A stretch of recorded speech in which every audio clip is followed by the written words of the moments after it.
The word at this time. We invite your Holy Spirit to be our teacher and lead us all through, for we pray in Jesus' name. Amen.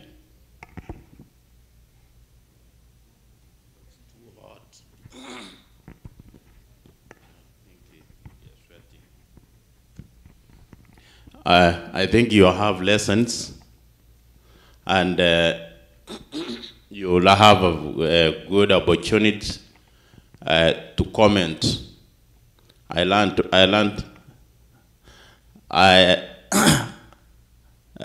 one thing. The crusade that we have. I learned one thing, that we are supposed to actively listen and think. So when we are listening, my master, you will not repeat what elders have said for the sake of time. I mean, if you repeat the same, you have another point that you are adding on top of that one to save time. So get your lessons ready, and those who don't have a lesson, open the book of Psalms, chapter 23, verses 1. That's where we are. This quarter's lesson is a very interesting lesson, a lesson that talks about what we go through as human beings and where we are supposed to put our hope. Our sister Marceline just completed the missions reading and told us that let us not lose hope. So the quarter's lesson is talking in the crucibles with Christ. In the crucibles with Christ. Now, I first wanted to start by giving the meaning of that word. So as we discuss, you can also be able to understand and give the meaning the way you read the lesson. Now, the word crucible, when I looked into the meaning of this one, is a situation of severe trial which different elements interact, leading to a creation of something new.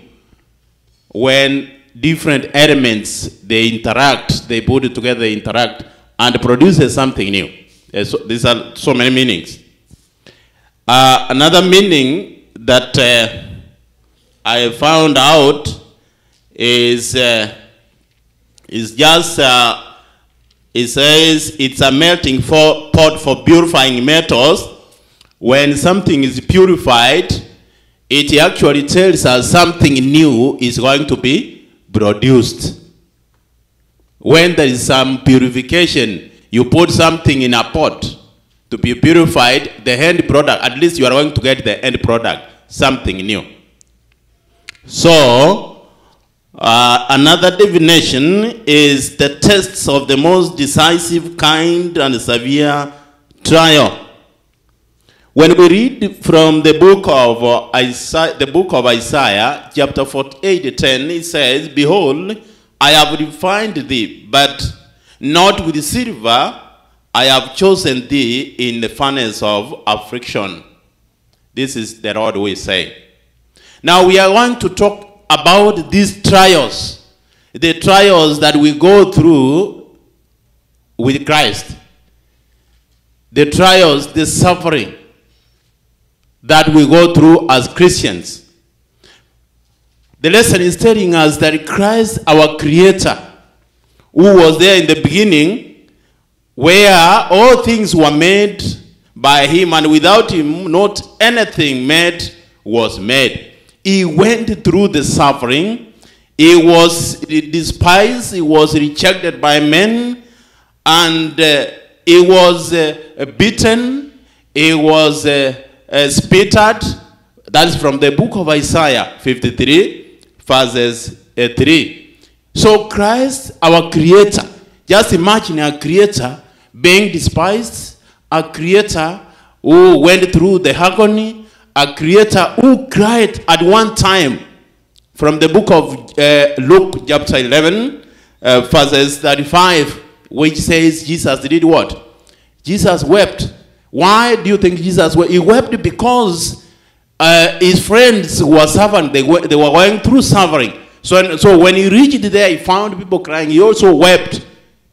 So this tells us that when we suffer, we also, our Lord Jesus Christ, we suffer with him. He does not rejoice when we human beings are going through. But the lesson is telling us that the suffering that Jesus went through is worse than the suffering that we go through as human beings. You cannot compare the suffering that Jesus went through with human beings. And we have to always remember that no matter what we face, our Lord faced the worst. Whatever we face, our Lord faced the worst. And let us remember that when we go through all this, it doesn't mean that the Lord has abandoned us. When we go through all this suffering, it's not an indication that the Lord has abandoned us. Actually, what it means is that we are sharing in the common lot of a foreign race. Because we are a foreign race, that's why we go through all this suffering. And you know what brought the suffering is sin. So the Lord has not abandoned us, but we can have the hope that Jesus offers when we are going through this suffering. The lesson is telling us that as human beings, we can have that hope. Sometimes when life seems to be meaningless, sometimes when life seems to not to have any purpose in our life, we can learn to trust the promise that we were given. The book of Romans chapter 8:28. All things work together for good for those who love him. That is the promise that we have been given. That as is you, even if you go through this suffering, the Lord has promised us. So we can learn to trust that promise. That all things work good for those who love the Lord. Now let us come to the shepherd's crucible.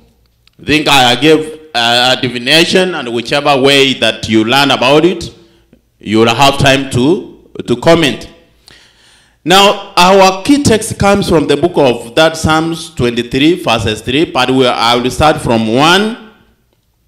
I'll start from 1, but the key text that is given there, we are going to look at it as we go through the lesson. Now, the introduction part is talking about a certain lady who was leaning against a bed door, and suddenly she slid to the floor. Something was happening to her. She started crying, she started sobbing, and asked herself question, how could he? How could he? In other words, there's something wrong that happened to her.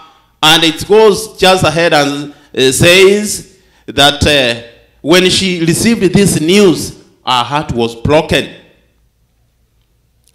Someone that she trusted, someone that she respected, probably someone that she loved so much, was spreading hope for gossip against her reputation. Someone was spoiling her reputation.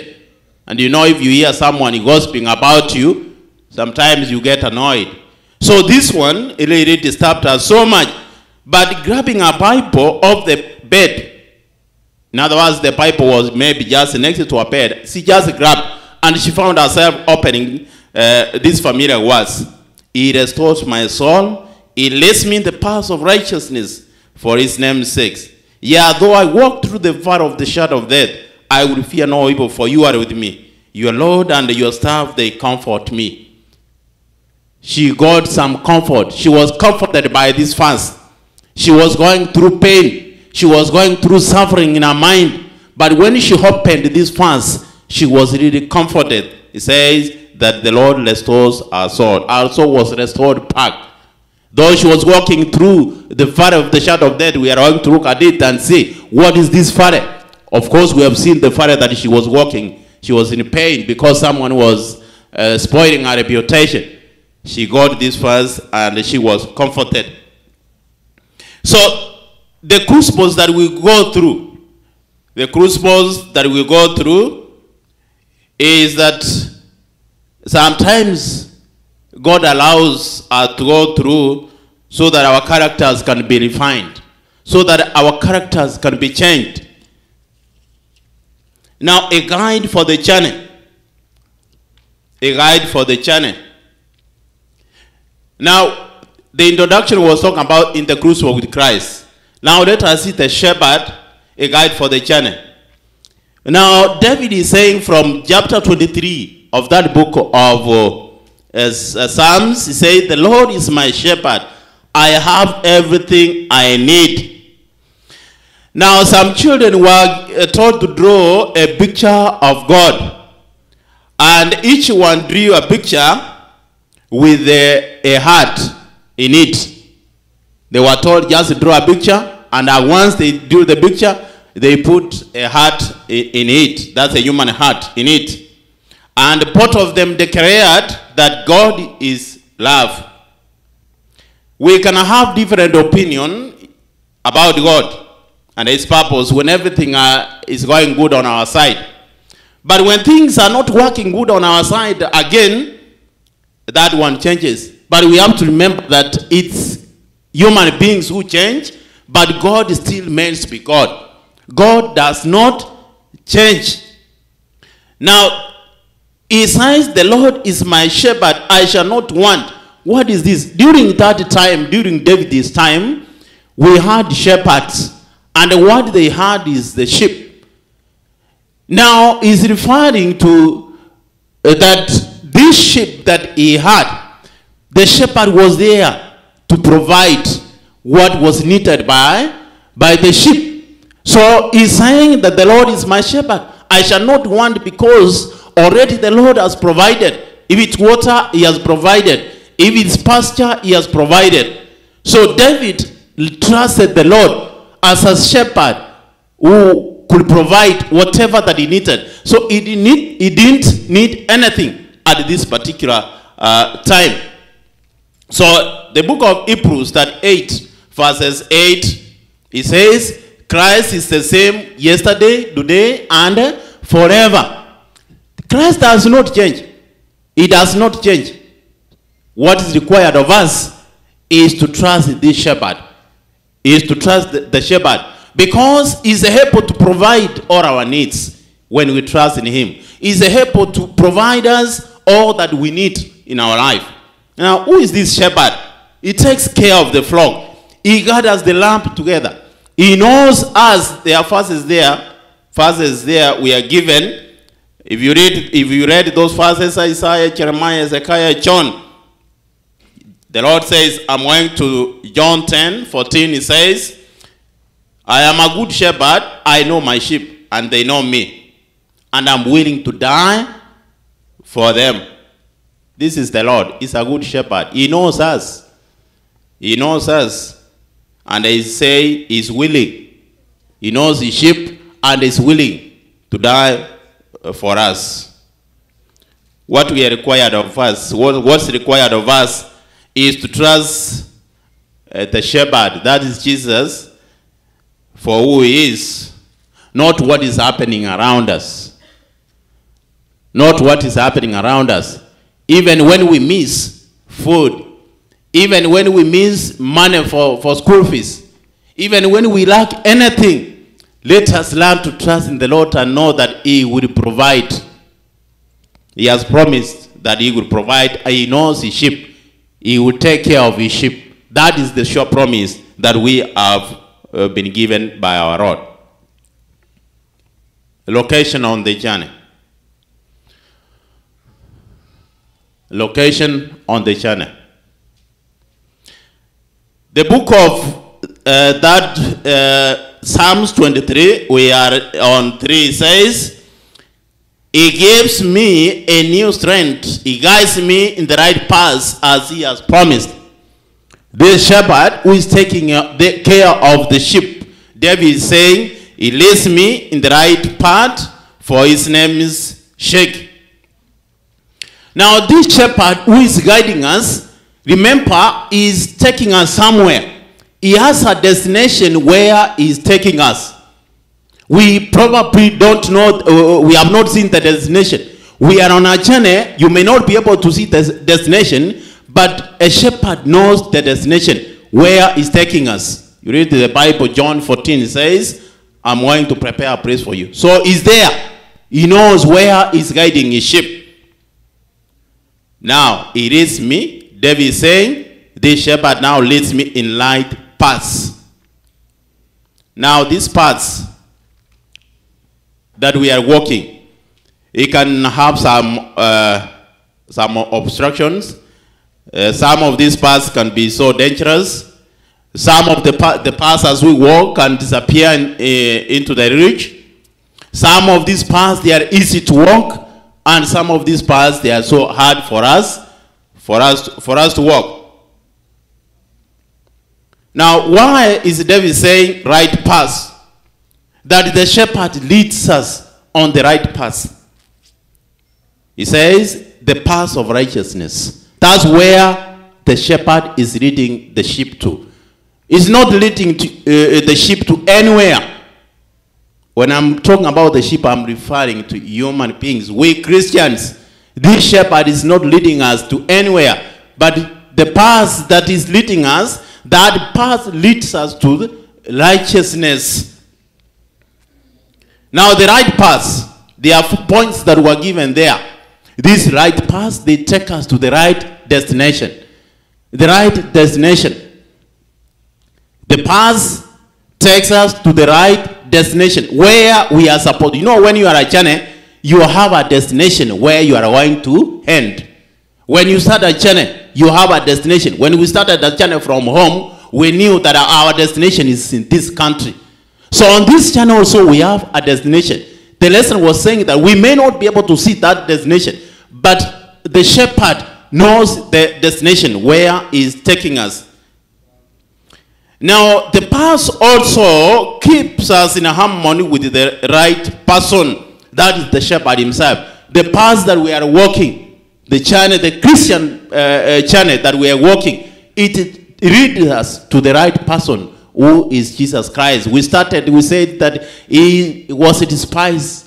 He died. He went through agony. But his agony was more worse. So the suffering that we go through, we can't compare it with our shepherd. Point number 4 is that this shepherd, the path, the right path, that the path of righteousness, they give us the right witness as we become right people, and we give glory to the Lord.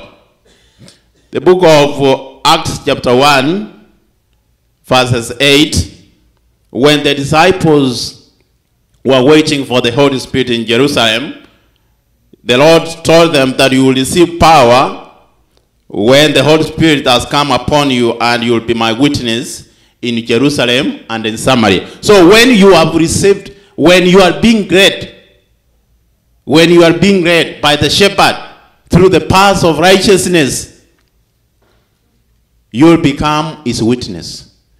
You will say what the Lord has done for you.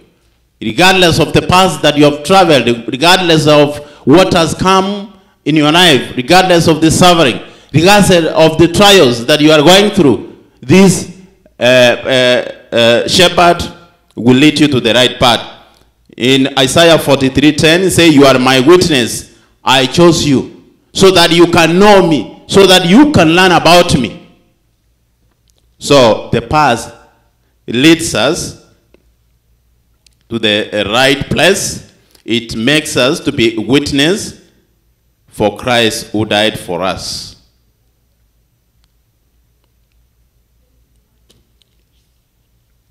You are getting time to comment, so you get prepared. Unexpected. As we are on this journey, sometimes we have detours. You know what a detour is. You are driving maybe from Arlington to Fort Worth, and on the way you may reach at a point where there is some construction.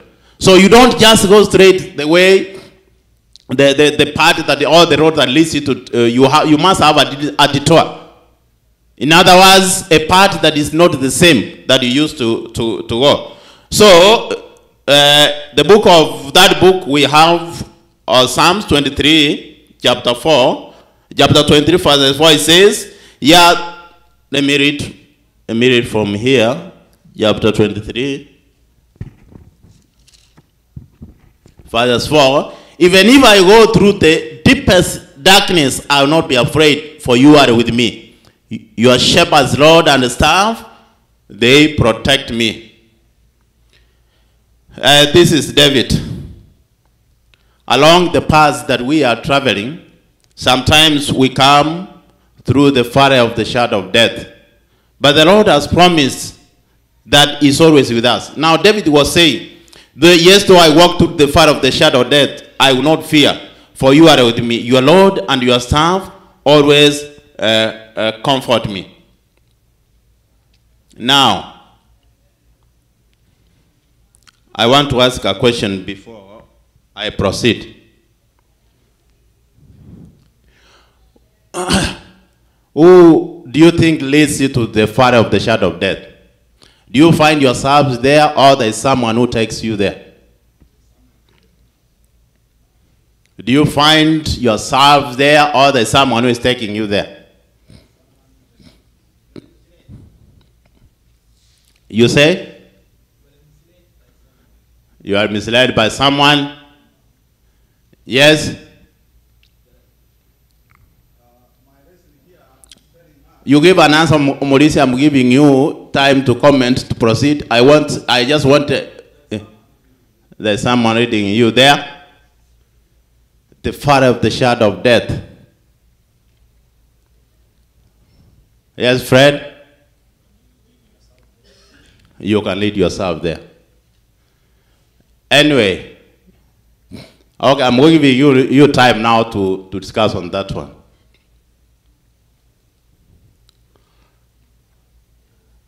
I want to start with Omoris. Very brief.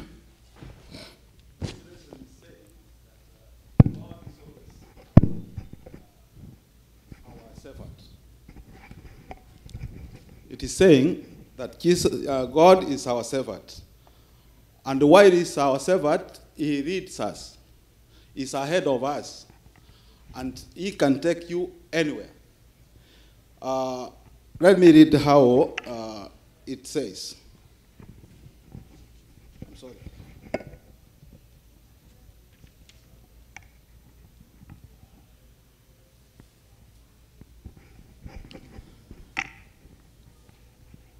I'm sorry, I missed something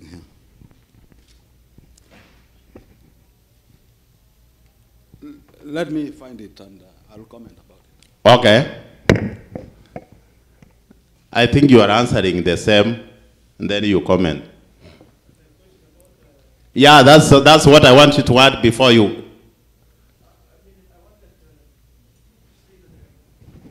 The verse said, can you read me the verse that says, even if I walk? It's in your lesson. Yeah. Psalms 23. Can you read it for me, please? Though I walk through the valley of the shadow of death, I will not fear no evil. For you are with me. Your Lord and your staff, they comfort me. I was to say that sometime we find ourselves in something. Because though I walk, which means you walk, you find yourself in the valley. So you can walk there too. Thank you so much. Malim, Fred.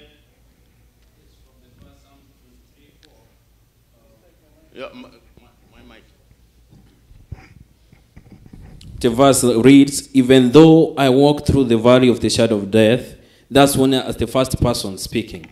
So it's like you have found yourself in a place. Like let's say, for example, Richard, you're walking to your home, Forthworth, and you reach by East Stitches, that's the border of Wellington and Forthworth. And then something happens over there. Let's say they're suffering, let's say it's a challenge, it's something, they make an accident happens and then. So you're trying to figure out how you can get out of it. So David is saying, like, even if I found myself in trouble, I would fear not, because I know you walk with me despite I found myself in this situation. Sit down. Yes. Thank you. That's a very good question. When you look at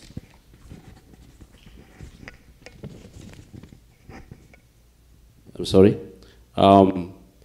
when you look at this lesson, it was saying that at times we may find ourselves in this place. Either we were led there, or we found certain situations, or we led ourselves there. Let me read something here that was saying.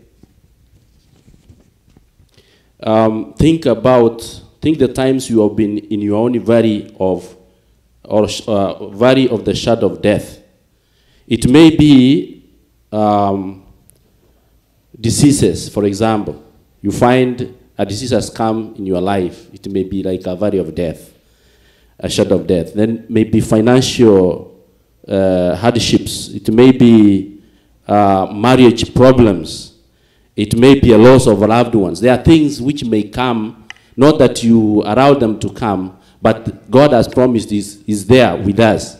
So there are situations that you may find yourself in, not of your own making, and there are situations that you may find yourself in which are because of the world of sin. There may be an incident which takes place. Thank you. Thank you. I only want to answer that question directly. My reason is telling me, Psalms 23 shows us how our journey in life is the same as a road. For sure, God leads us on the best roads possible. But does that mean that our trip always will be easy? It makes a picture in our minds of the road that God chooses for us. And it continues to tell us, sometimes we can't see where the road ends. But you already know that you are home. You already know that your home with God in heaven is at the end of the road. What else do you see on the road? Do you see where the road will go? No. You can see only a few places along the road. Other parts of the road are hidden. Sometimes the road disappears over the top of a high hill. Some parts of the road are easy for you to walk down. Other parts of the road are full of rough areas. In the same way, when Israel was moving from Egypt, they had the same hardship in faith. So God leads. God leads you to the fire of the shadow of death? Yes. It leads you to the fire? Yeah, yes. Okay, that's your answer. Thank you. I wanted to say... Yeah, we are coming, we are discussing. We'll find an answer from here. When Jesus was living with the disciples, he told them that in the world, I will leave you in the world where there is no peace. Therefore, in this world, there is so much. We are surrounded by darkness, pain, suffering, and fear. And as elders said, that is likened to the valley. And therefore, it is a situation, it's a place where we find ourselves in, because this is where we are. And then David says, though then I walk in this valley, the circumstances, whether you brought them to yourselves or maybe you took yourself in, now he says, these circumstances, the Lord is with me. And therefore my answer is, there are situations where we find ourselves in naturally, by nature of being in this world. And there are situations too that we take ourselves into, but then still the Lord is with us. Thank you so much. Actually, Ontirius just answered. It ends up saying, when God leads us, He trains us to be, we are in training. But sometimes you find, because of ignorance, you find yourself in a situation where you're not supposed to be. So, because of that ignorance, can we say that God is the one who is taking you there? Some are our choosing. Some of the things are our choosing. So, we cannot stand and say that the Lord is the one who is taking us to the Father. Yeah. Yes, madam. Give her just a mic. We are for summarizing that part. There's a mic that was there.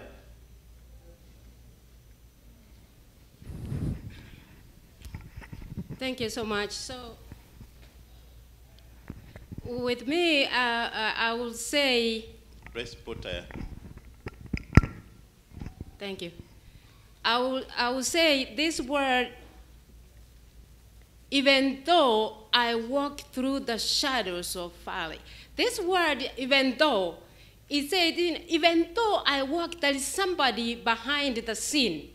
You can try to get yourself reach where you wanted, but there is somebody who is leading you to get to the place that you want to reach. But if we lean on our own understanding and thinking that we can get there, what he's saying that even though I walk through the shadows of valley, I will fear no evil. So if you don't fear no evil, which means you can't do it by yourself, but there's somebody who is guiding you to get to the place that you want. And what I will say that the foundation here is to know that Jesus Christ is the foundation of our life, of everything, of reaching destinations that we want. So put him first so he can get us to the place that we want to get.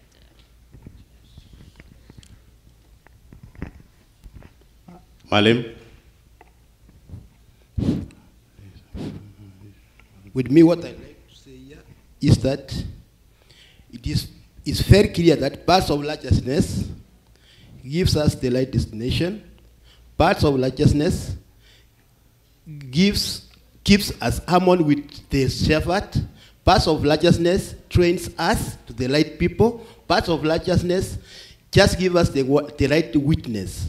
But even if we say like that, it is just trying to look for lame excuse. Jeremiah 6:16, it says that you know where you are going, except you ignore it. And once you are given the right path to follow, you refuse to follow it, you are a fool. At the same time, here it says, John 2,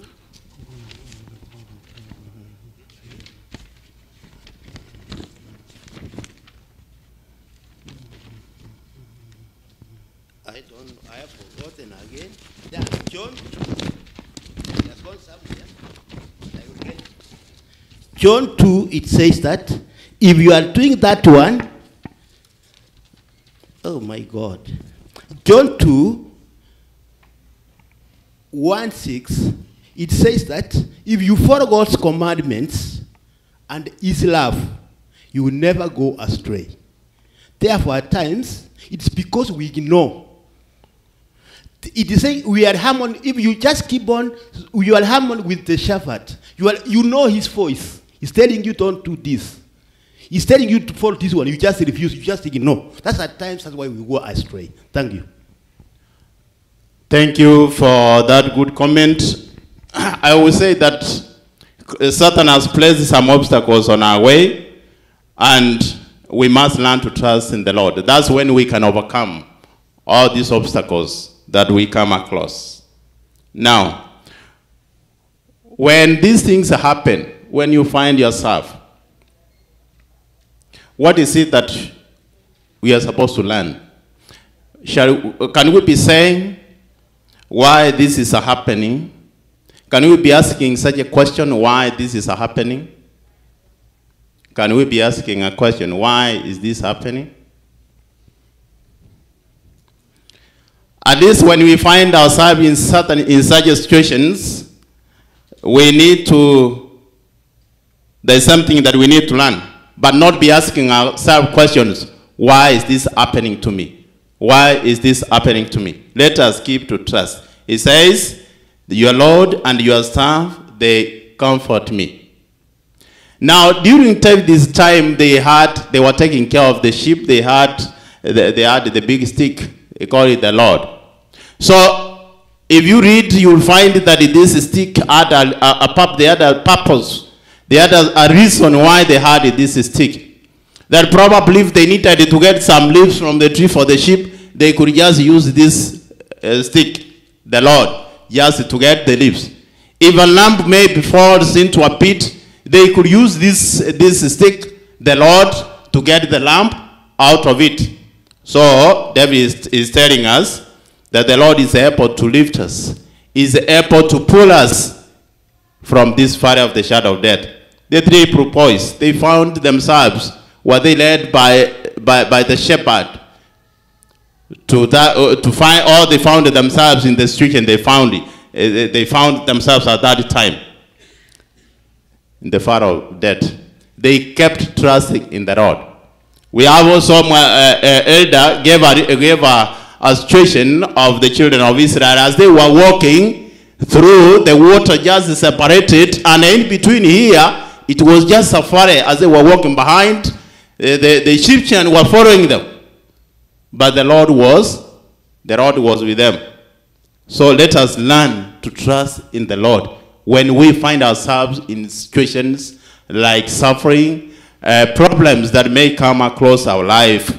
Now, enemies, you prepare a table before me in the presence of my enemies. You anoint my head with oil, my cup runs over.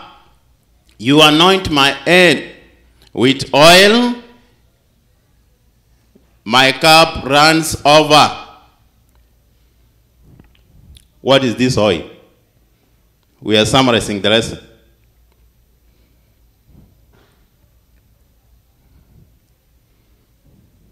Is there anybody who read that one? Okay, let me continue.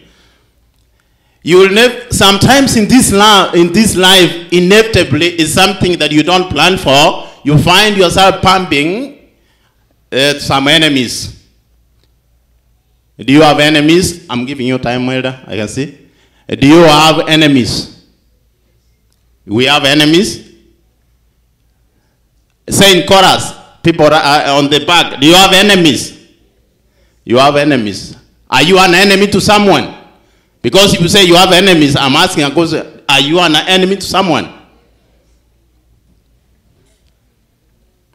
What does? Can you open the book of, I'm giving you time to challenge this as we almost winding up. Now the book of Matthew 5:54.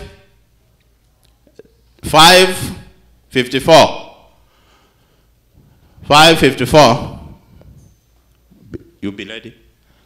5:44. It says, who can read? But I say to you, love your enemies and pray for those who persecute you. But I say to you, love your enemies and Pray for those who persecute you. Pray for those who does what? Those who persecute you. So that is another door in our life. You will have, we started from the introduction. It was talking about a young lady. A young lady. Someone she respected so much. Someone she loved so much. It was actually spoiling her reputation. So we can call that one an enemy.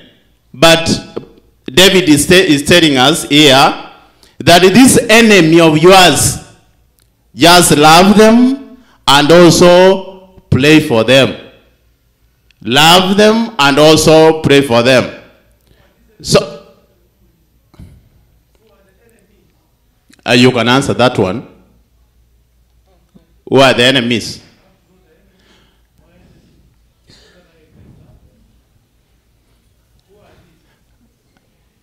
That is a personal question. You say, who are your enemies? Elder? Well, an enemy can be a person that the devil uses in one way or another.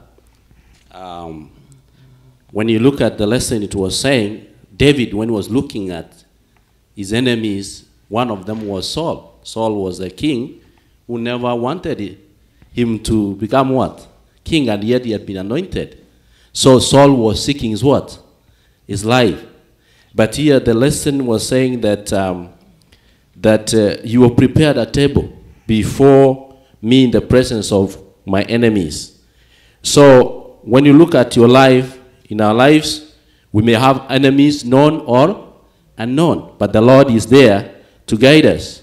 And the lesson says, how do we respond when we have such enemies?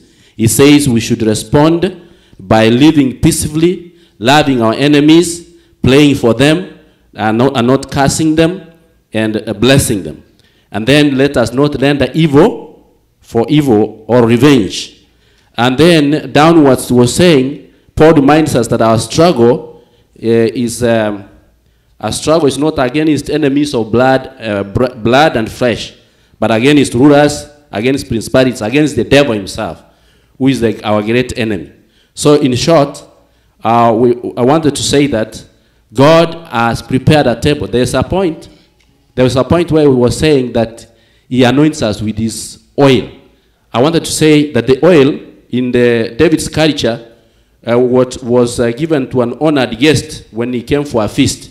Remember Samuel when he came to Jesse and he wanted to anoint a child from his family among his sons who was to become what? King. He came with oil. And who was anointed at the end of the day of the sons of Jesse? It was David.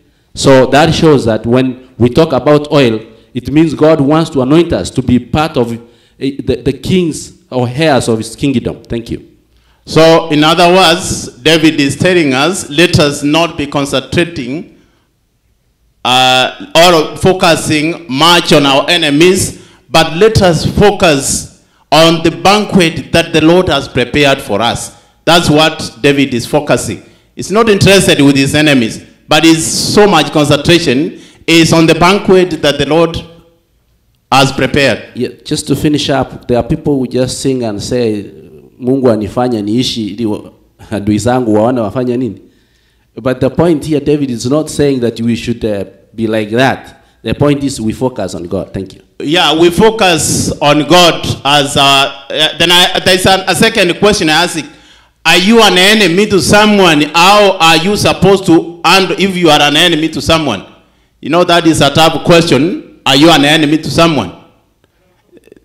You don't know. But very prepared. Me that Paul tells us our fight is not with people. Our fight is against the leaders and the powers of the spirits of darkness in this world. Our fight is against the demon world government that works in the heavens or skies. When we read in Ephesians 6, verse 12. So, it says, we have enemies we see, and enemies we don't see.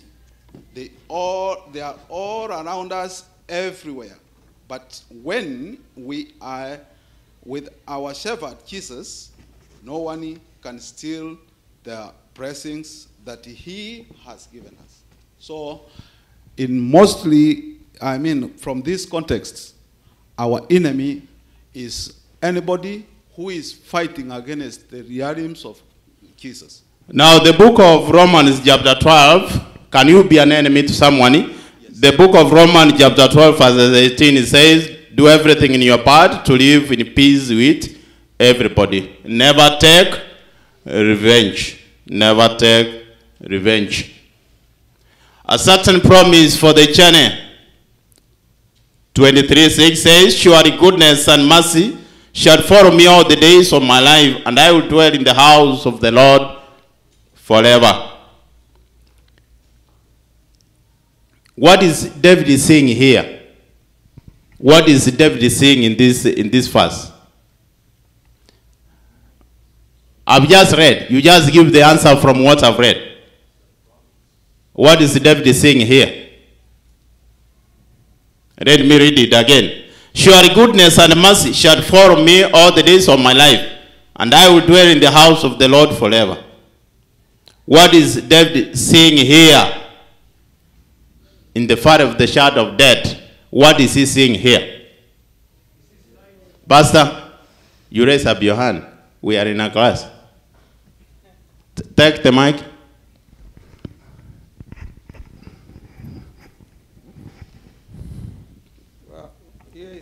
surely. When you say surely,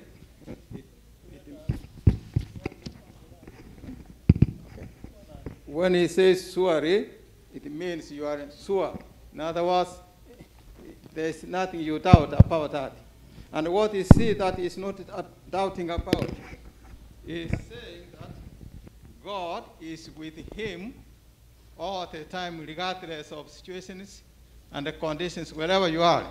God is there, and God will lead you. So it's being confident that you are safe, you are in the safe hands of God. And he says, I will dwell in the house of the Lord forever, meaning he is with God. He will never leave God. And so for him, he's confident, regardless of daily circumstances. Thank you, Pastor. What David is saying here is the mercy, the goodness, and the unfailing love of Jesus Christ. That no matter the situation he finds himself in, he knows that the Lord is always with him. His unfailing love is always with him. His goodness is always with him. He's surrounded with his goodness. Now, we have certain promise of the journey. We started and we said that the shepherd is leading us to a destination. We have never been there, we have not seen it, but he knows where he's leading us to this destination. So we have a promise. There is a sure promise of the journey of where we are going. Ours is to keep trusting the shepherd who is leading us. You know, during David's time, they were taking care of the sheep. And the sheep, they were leading the sheep from behind, not from the front. But here now, the shepherd, who is Jesus, is leading us, not from behind, but from where? From the front. Because he's the one who is leading us to the right destination, where we are supposed to be. And we said that in this life, we have obstacles, we have challenges, they are suffering, we are in the crucible. But the book of Hebrews, before I give you time, Hebrews chapter 11 verses 13, we had men of faith who are mentioned in that book, who died in faith without having received the promise. But at a distance, they saw this promise and they embraced it. And they knew that they were pilgrims on the journey. They knew that this is not their home. This is not their destination. Their destination is somewhere. They saw that promise at a distance. They were waiting for it, but unfortunately they died before they could see the promise. But they saw it at a distance because of that faith they had. They embraced it, and in their mind, they were persuaded that this is not our home. So let us know, this world where we are, we will go through crossbows, we will go through trials, we will go through suffering, terrible perplexity of life, trials. But we must always learn to trust in the Lord. Let us all learn to trust in the Lord. I'm giving 1 minute each. If you have something burning.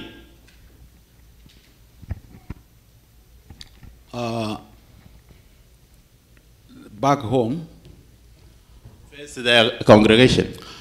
Back home, where I come from, South Morango, we have somebody, or we had somebody, I don't know if he's alive, called Mother. He's blind and he cannot speak friendly.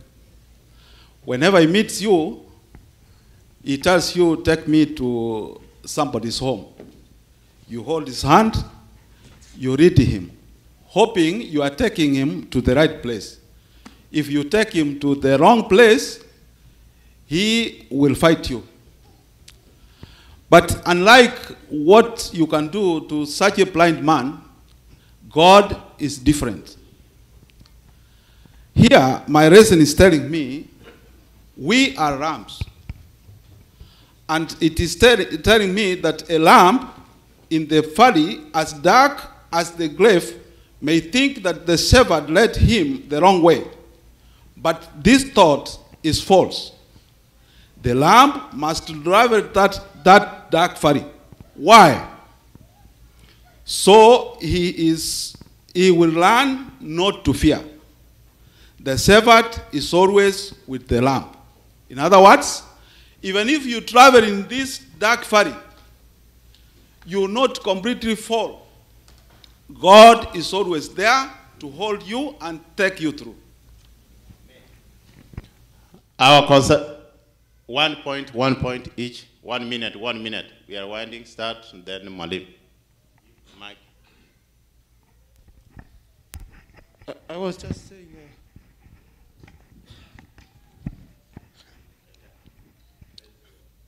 Oh, thank you. I was just saying, I wanted to give this an overview on the lesson itself. Is that when you see the picture, those who went to school.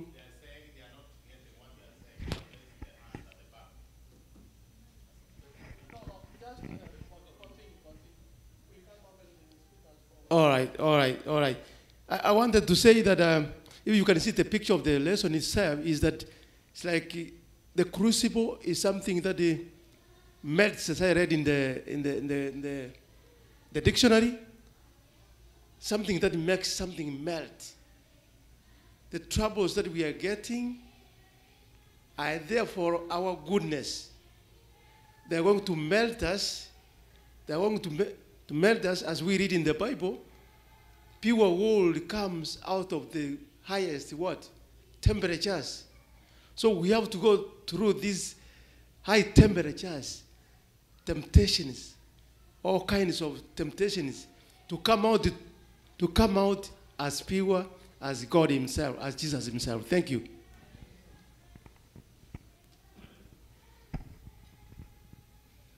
Thank you. As we are alive, we make mistakes. And as we make mistakes, we have to know that we have made mistakes. We have to ask for forgiveness. I like to repeat this verse because most of you had it, but you might not take it. It says, it is Jeremiah 6:16, thus saith the Lord, stand ye in the ways and see, and ask for the old paths. Where is the good way, and walk therein? And ye shall find rest for your souls. But they said, we will not walk therein. In other words, God is with us always, except we just say, we will not walk therein. Thank you.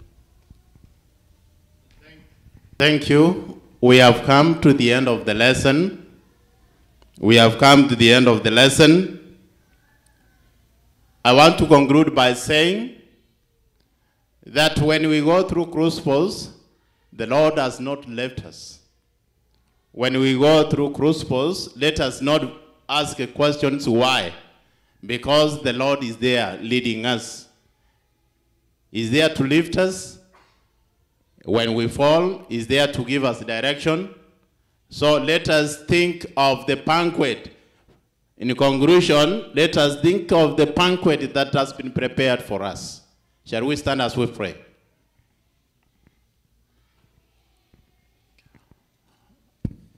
Our kind and most loving Father, Lord, we thank you. Thank you for your goodness and your mercy and love that you have always shown upon us. In this journey, there are obstacles, Father. We know that by ourselves we cannot be able to overcome them. We pray, Lord, that you hold our hands and walk with us in this journey. For we know that that is a home that you went to prepare for us. Prepare our hearts and help us, Lord, to make good decisions as we wait for thy second coming. For this our humble prayer, believing and trusting in the name of our Lord Jesus Christ. Amen.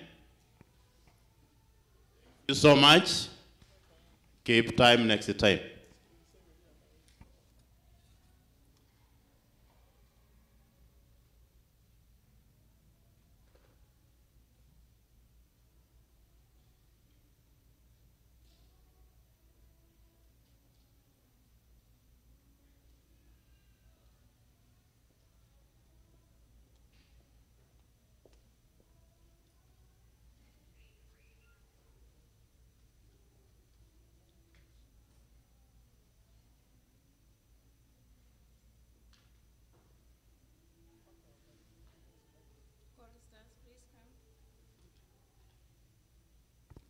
Happy Sabbath.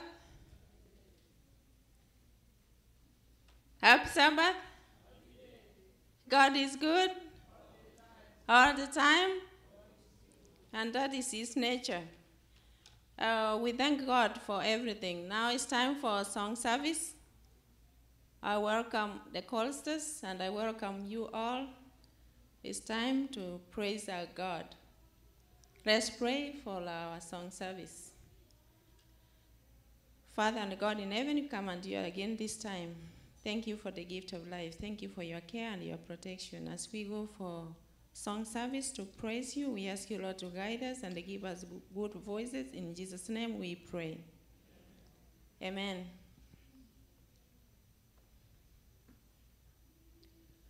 Mungu wetu ni wa ajabu.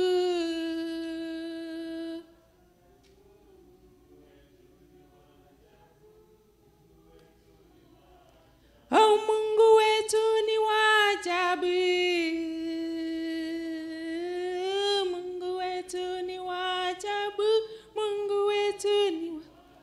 Katutoa wake ametuweka wapi? Toa chini ametuweka juu. Akatutoa chini ametuweka juu. Mungu wetu ni...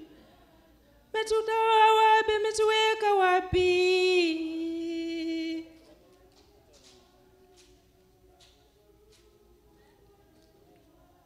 Ametutoa wapi? Ametuweka wapi? Toa chini ametuweka juu. Ametutoa chini ametuweka juu.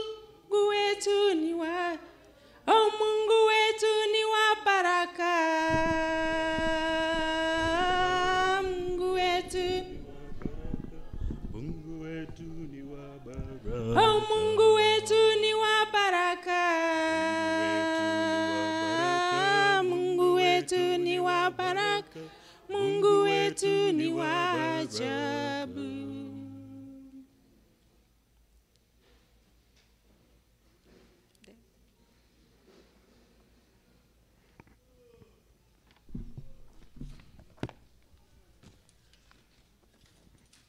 Let's open our hymn number 86.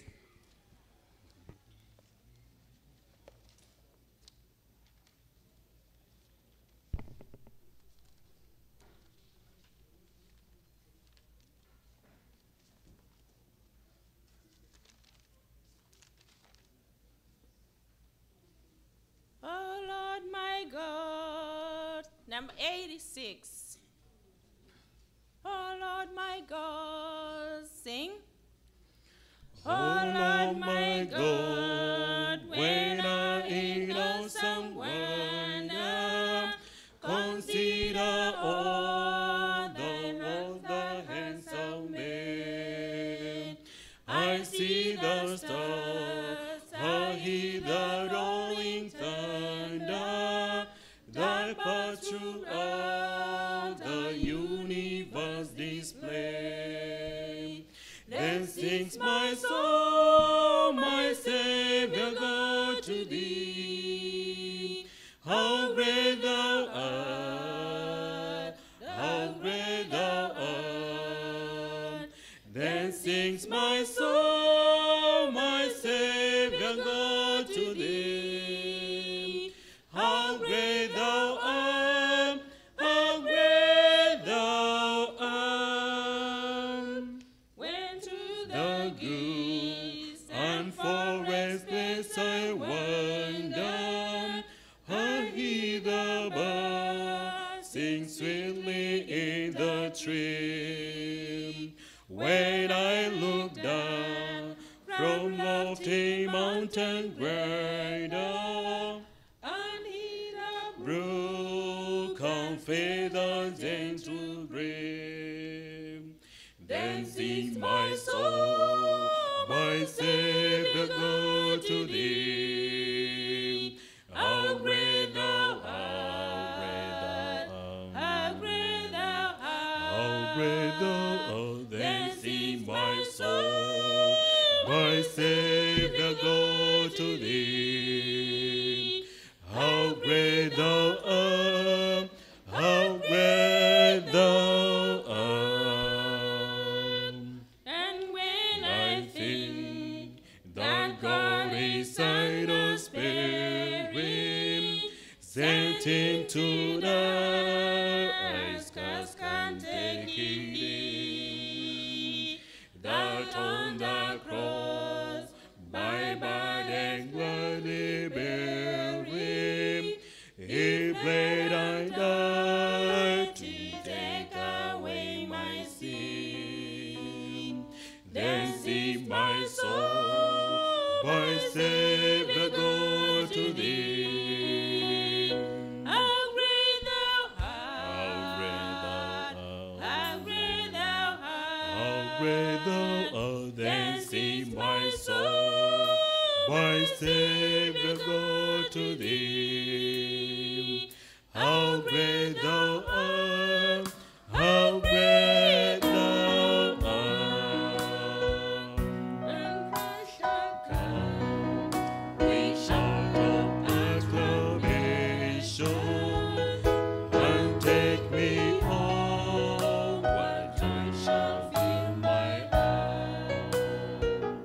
Then I shall bow in humble adoration, and proclaim, my God, how great thou art. Then sing my soul, my Savior, go to thee.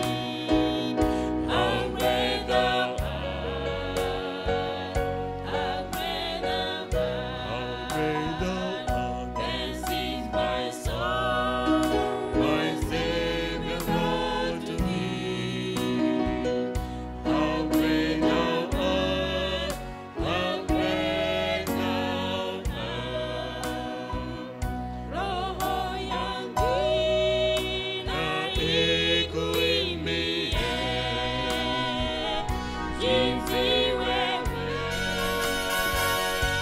ulivyo mtii.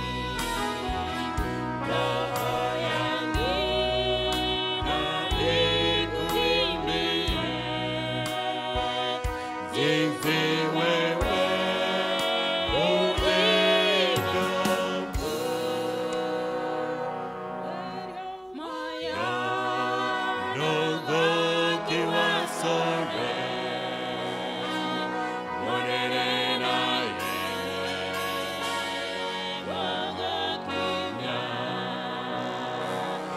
eyo moyo ndogo kiwa sore, monene na yewe, wakakumya. As we sing 358, 358, I call upon women ministry for a song. As we sing this song.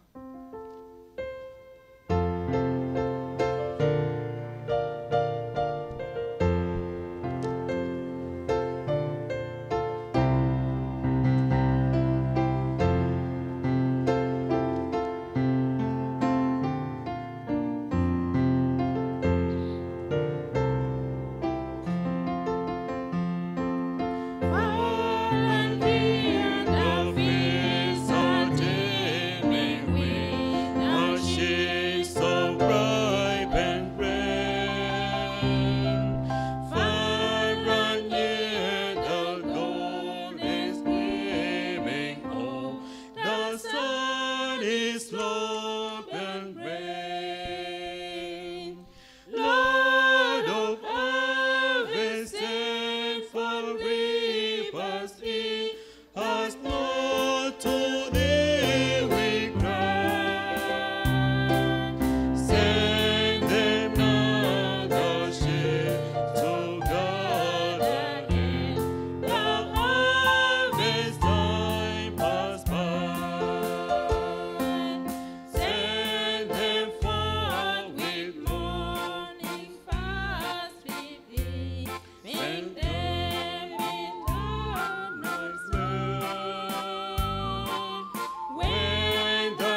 Let's open 75 as I call upon many ministry. men ministry, come for a song as we sing 75.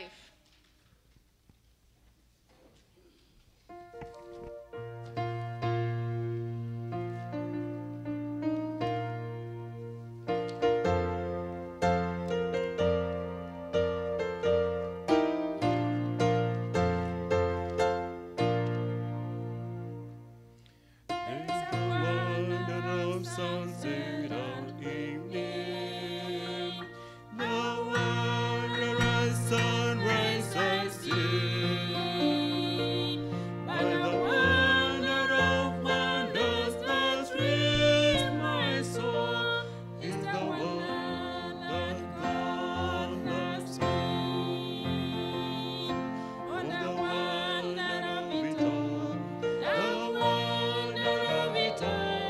Just to think that God loves me. Oh, the wonder of it all, the wonder of it all. Just to think that God loves me. There's the wonder of springtime and harvest, the sky, the stars, the sun. But the wonder of wonders that thrills my soul is the wonder that only begun. Oh, the wonder of it all, the wonder of it all, just to think that God loves me. Oh, the wonder of it all, the wonder of it all, just to think that God loves me. It's time for men ministry for a song, men, men.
Amen. Let's open 6:25 as I call upon youths. Youths, as you come for a song, 6:25.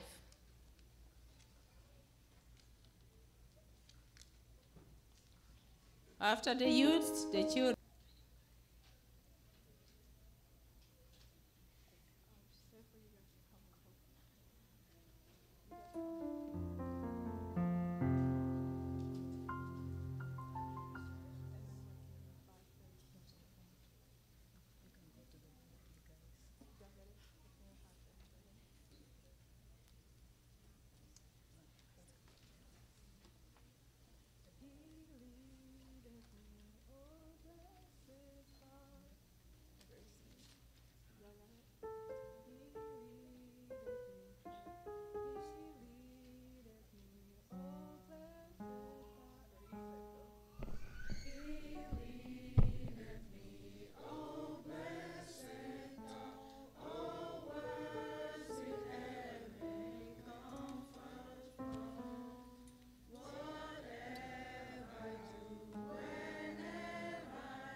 Amen. As we go to the third stanza, 6:25, children come for a song. The third stanza, 6:25.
Amen.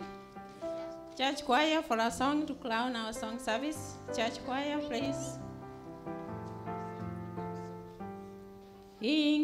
Ingieni leo kazini mwa Bwana,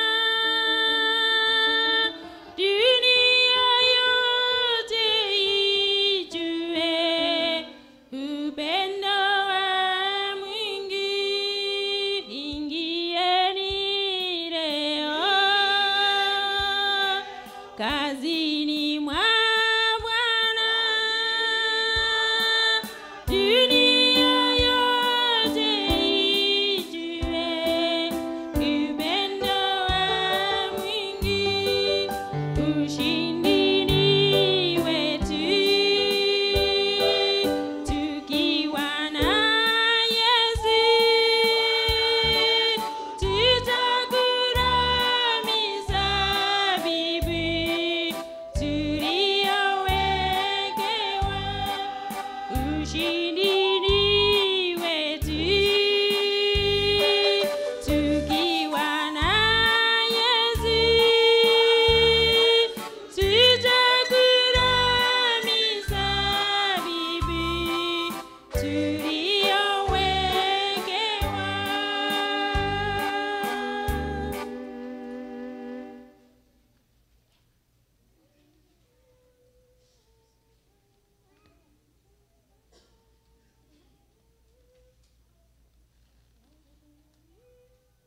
That's the end of our song service. Let's pray as we close. Kind and Father above, we come unto you this time again. Thank you for the gift of life. Thank you for the good voices. Help us as we move for the programs for the day until the end. In Jesus' name we pray. Amen.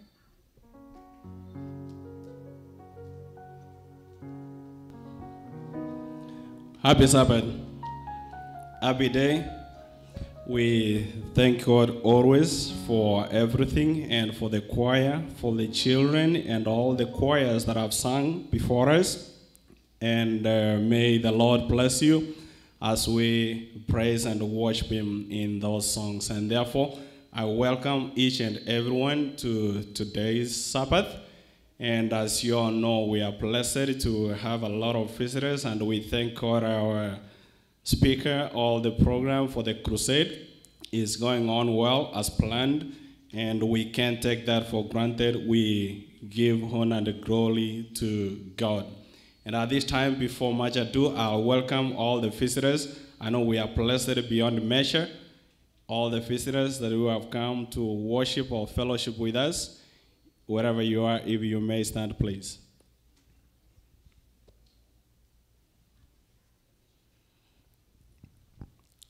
All the visitors who have just come to worship with us, thank you, thank you. I see one at the back. Thank you, all the visitors. Thank you, feel most welcome. Mike, give them a mic.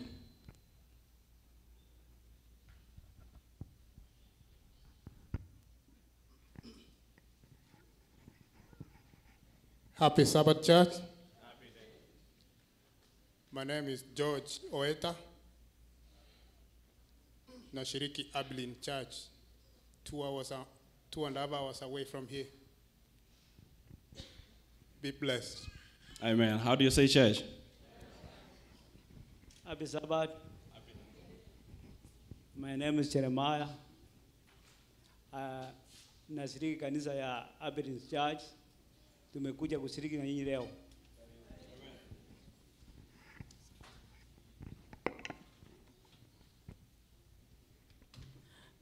Hello, my name is Abdul Hamid.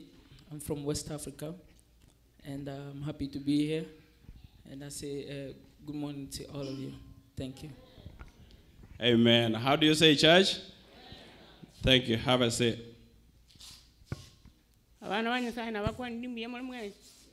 Yamole naende ketinde mageni enai mokango baakira ngambi yamano ande mbiyamano na sirima imata inro abana banyasa yamwe akora nyasa itigabaseni oyo beko koboka so mubuko ya gankonya ile nugumara tubu na bali ko ngakira gisimi na bakire mbiyamano na bali mwachete nyomba ko in encourage amone na baseni kegima inuna abayana ande tigatumira na yuro toliye mese yemo. Hi, man. How do you say church? That is what we stand for as a church. That is why it's called Merto Community SDA Church. And we thank God for that. The last week has been so grateful, has been so good. Hi. Hello, Merto Church. Happy Sabbath. Yeah, for me, I'm not a visitor too, but I just stood up to say thank you. Thank you so much to Merto for the support that I received when I lost my dad like a month and a half ago. Thank you so much. Na muendelee kubarikiwa. Asante haiwezi tosha, but thank you and be blessed. Asante. Amen. How do you say church? Sorry, Jack, for that. May the Lord bless you all, amen.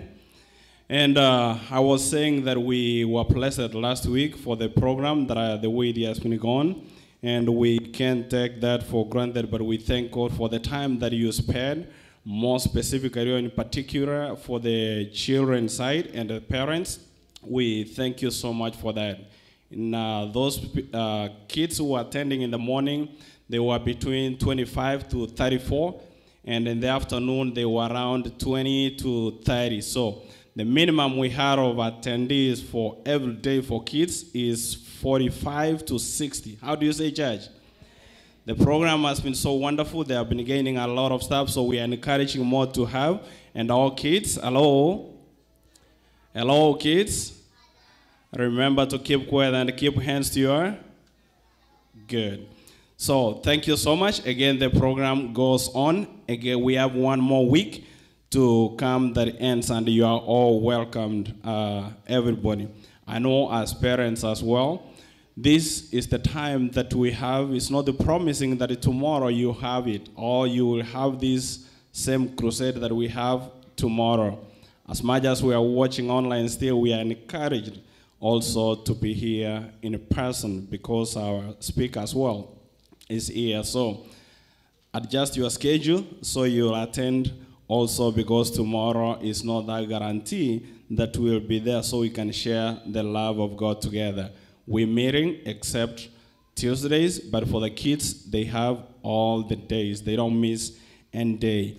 And then the week is from 10 to 12 in the morning, and in the evening is from 6 to 8.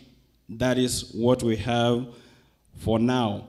And as from today, as all you know, the kids, they always come 1 hour earlier so they can use a bathroom, they can get fixed in their stations as they go, and they start exactly in the morning at 10 and in the afternoon at 6. So if they come at 10, all the kids should be here at 9.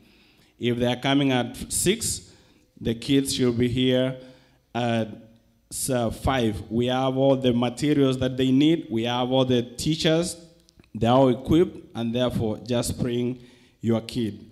And therefore, as we will come to a closure by next week, we will have special baptism, and all those who desire for their membership transfer, we request that you contact our pastor, or you talk to pastor, or one of the elders or elders for the transfer. And as of next Sabbath, that is what we have said. We'll have the morning services as well, and we'll have baptism, and then lunch will be served as well. Today, again, nobody's leaving. We have to share that love. We need to share the meal. It's plenty, so nobody should be leaving. After this one, we are going to have a family life program that will start at 3 today. So therefore, you are all welcome to fellowship with us in terms of meals after the service. And thereafter, we have Pastor Roger. I know some of you may have encountered with him, or he has been here with us before. He will be taking us family life for the rest of this week. As from today, at 3, the program will start. And therefore, and the choir, of course, will meet at 4. And the children program, as I've mentioned, will start at 5. And the other program, as it anticipated or planned, too. And the last one, but not least, is to say that all those who are coming, please be advised from the deaconry department. They are saying once we are closing that door at the back, so we'll be using this door right here when you are coming in. Kindly try to fill these empty spaces back here before we move to the next one. And may the Lord bless you. I don't know whether we have Mama Mirka Mayenda. She requested for prayer request because she lost a family relative, or she lost a family member, and she wanted a prayer. When that time comes in pastoral, we have put that in there as a request. And may the Lord bless you and guide you and lead you all the way as we fellowship together and as we share the love of together, the love of God together. And my name is Jeremiah Orenge, one of the church elders. Shall we pray? Our dear and loving Father in heaven, thank you for the gift of life. Thank you because you've allowed us to be here today, Father. And thank you for the love that you've showed us, Father. It is a special moment, special weeks, Father, that we've been having guests, Father, who have been entrusted to work in your vineyard. They are serving us, Father, in your word. They are delivering your word. Use them as the weak vessels, Father, as they give us the prayer of life, Father. And those who are planning to attend for the remaining 1 week, I will pray, Father, let your will be done. And for now on, bless and guide and be with us for the remaining program, for we pray in Jesus' name. Amen.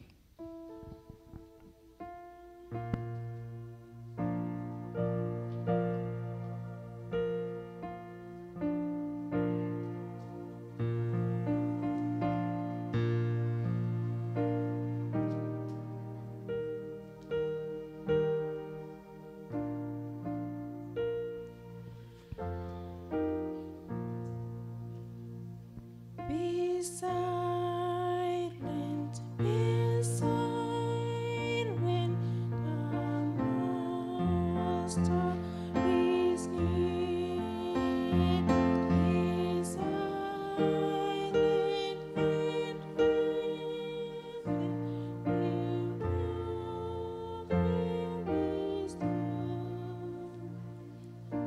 silent and tread softly, the Master is here. Tread softly, and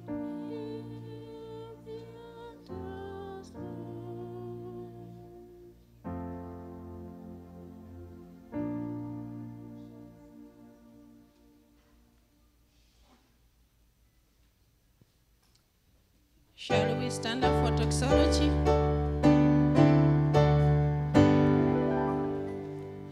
praise God from whom our praising flow. Praise Him, all creatures here below. Praise Him above ye heavenly hosts. Praise Father, Son, and Holy Ghost. Amen.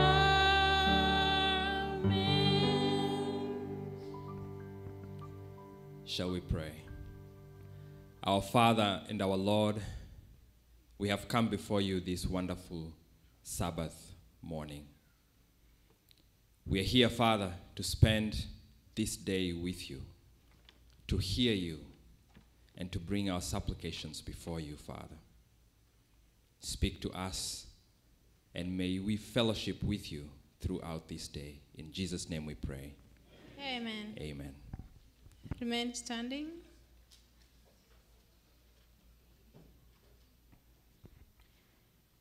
Let's sing 626.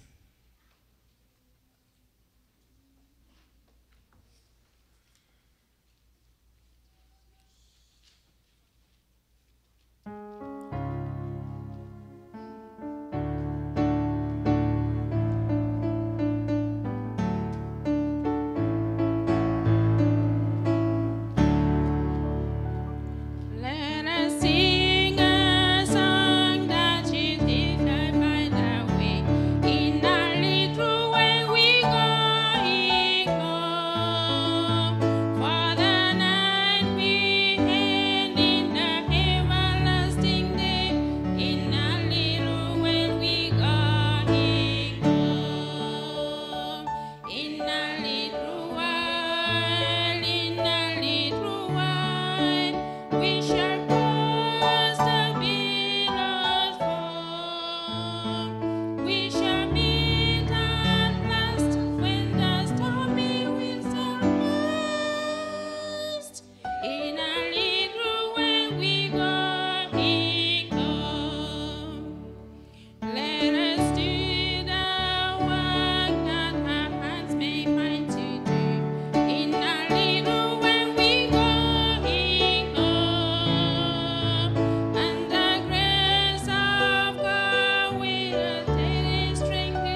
Let's go down in prayer.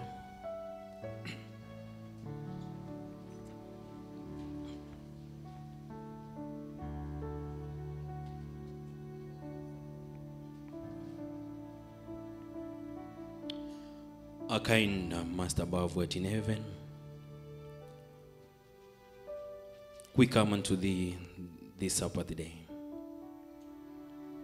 In a special way, we present our iniquities unto thee, begging for pardon. We have walked short of your glory. In a special way, I present our guests who came for this evangelistic campaign for these 2 weeks. How we pray that the work they are going to do let not be in vain. I present the Merto community fraternity unto thee this morning. Father, power us the Spirit to recommit ourselves so that we can set some time aside so that you can attend this week's evangelistic meetings.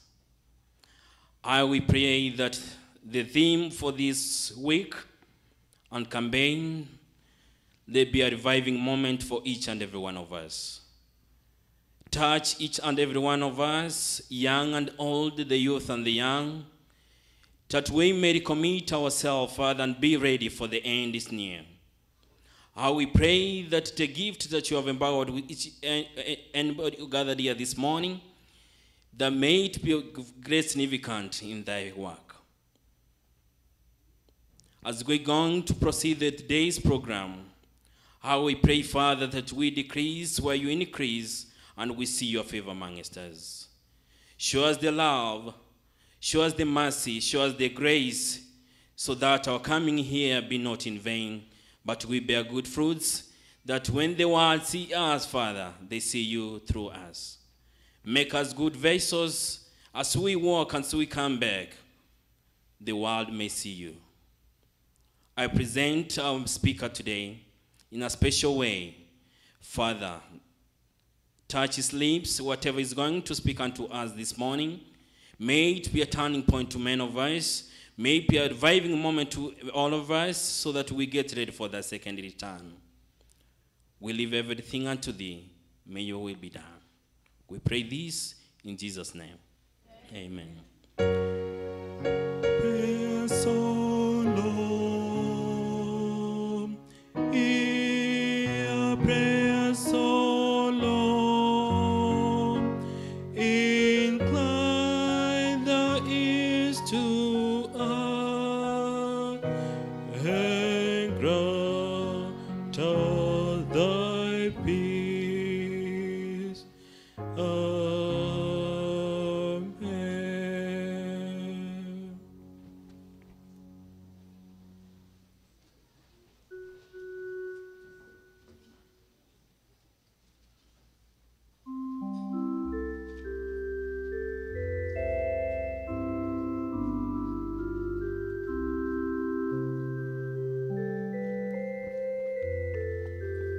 Okay, it's another special time when we're going to give the tent to God. And before we give our offerings today, we have Cash App on the screen. So those people who don't have cash, you can pay through the Cash App. And those people who have cash, you can pay, like they're going to pass the packet in front of you. And before we give our tithe and offering, let's have our word of prayer. Our God, we humbly come into your presence this moment, our God. You've been grateful. You've given us this gift of life, our God. Now we're going to give back to you, our God. May you be with us. May you bless us, our God, so that we can give willingly, our God, and we can give to you what belongs to you, our God. May you touch us today, our God. May you guide us. In Jesus' name I pray and believe. Amen. Song number 15, I stay collect offering.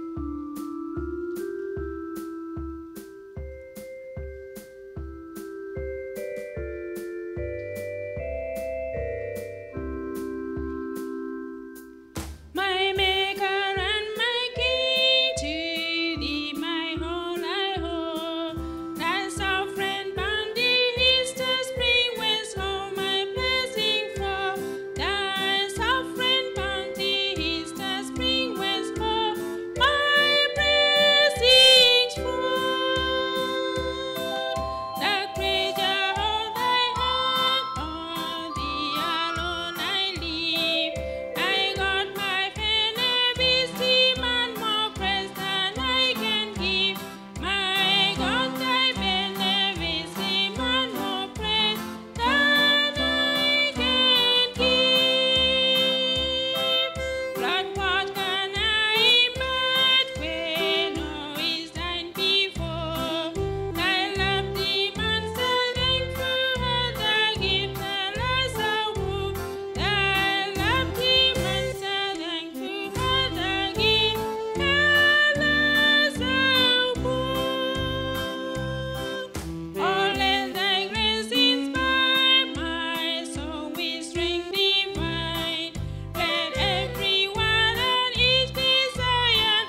309.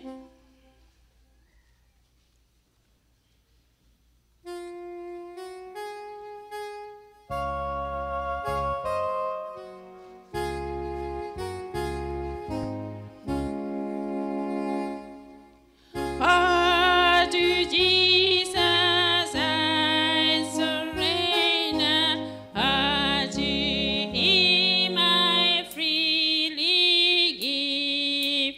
I will ever love and trust Him in His presence daily live. I surrender all. I surrender all. All to Thee, my blessed Savior.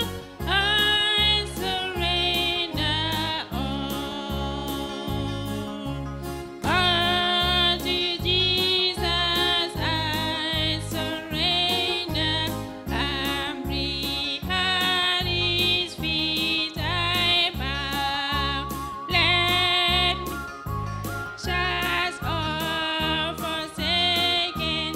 Take me, Jesus, take me now. I surrender all. I surrender all. All to Thee, my blessed Savior. I surrender all. To Jesus I surrender. Make me Savior wholly Thine. Let me feel the Holy Spirit. Truly know that Thou art mine. I surrender all. I surrender all. All to Thee, my precious Savior. I surrender all. All to Jesus I surrender. Now I feel the sacred flame. All the joy of His salvation. Glory, glory to His name. I surrender all. I surrender all. All to Thee, my blessed Savior. I surrender. I surrender all. I surrender all. All to Thee, my blessed Savior. I surrender all. Can we rise up for offertory sentence?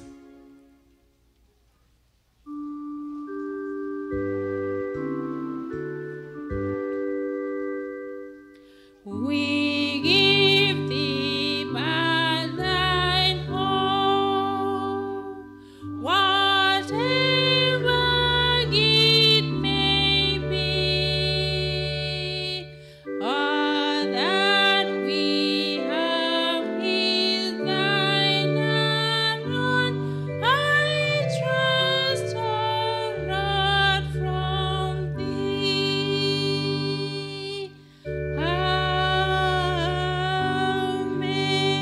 Amen. Get seated. Church choir for a song.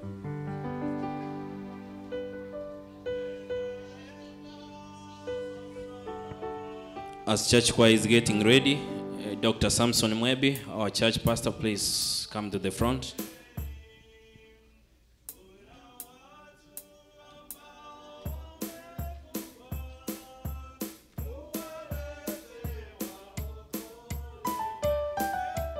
Thank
Good morning, church.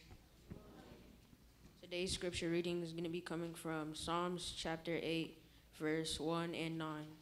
Psalms chapter 8, verse 1 and 9.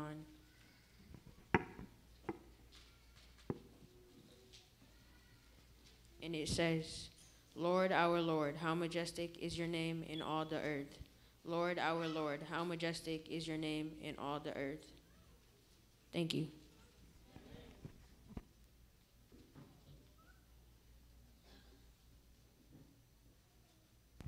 Happy Sabbath. Happy day. Wakire. Mwaboka ose mwabokiwa. Now it's my pleasure to take this opportunity to welcome Pastor Dr. Samson Mwebi to help us with the introduction. Welcome, Pastor.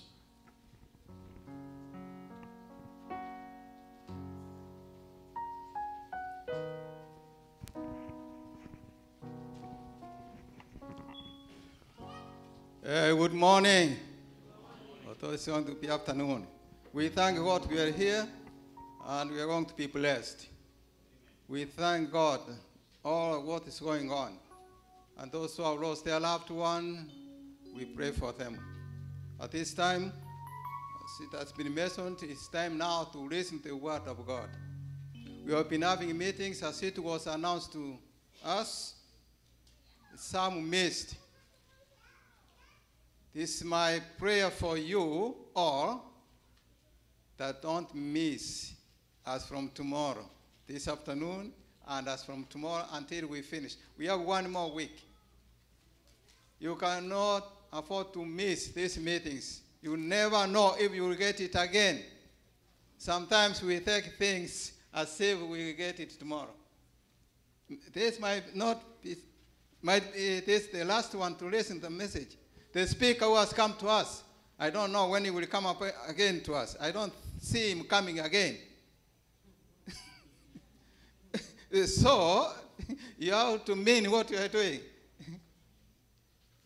Cancel your programs, call in, adjust your schedules, get the word of God. Just for 1 week. I hope you will attend. So invite your friends and all family members. It is necessary that it is for our spiritual life. Children who have been doing good, so we thank God. And thank you, parents, on behalf of the children, because they could not drive themselves here. So you also deserve a credit. Thank you so much for getting kids and continue bringing them. Okay, next Sabbath, as it is our last Sabbath meeting here for these programs, we have people who are going to be baptized, as it was mentioned to you. And there's some people who are going to join our church from where your membership is. So please, today, there's some forms here to fill so that you know what to do. Either how you become a member of Merto Community Seventh-day Adventist Church. All of you members who are not, visitors who are not members of this church, I'm appealing to you, fill these forms today before you go home. Fill this form before you go home. Thank you so much. The speakers we have is from Minnesota. And he came with his family. His wife did very well with our children. I don't see her now here, but the name is... oh, okay, yeah, can you stand up? Yes. You see, this lady is talented. I don't know what I will do to ask her to come to be a member of this church.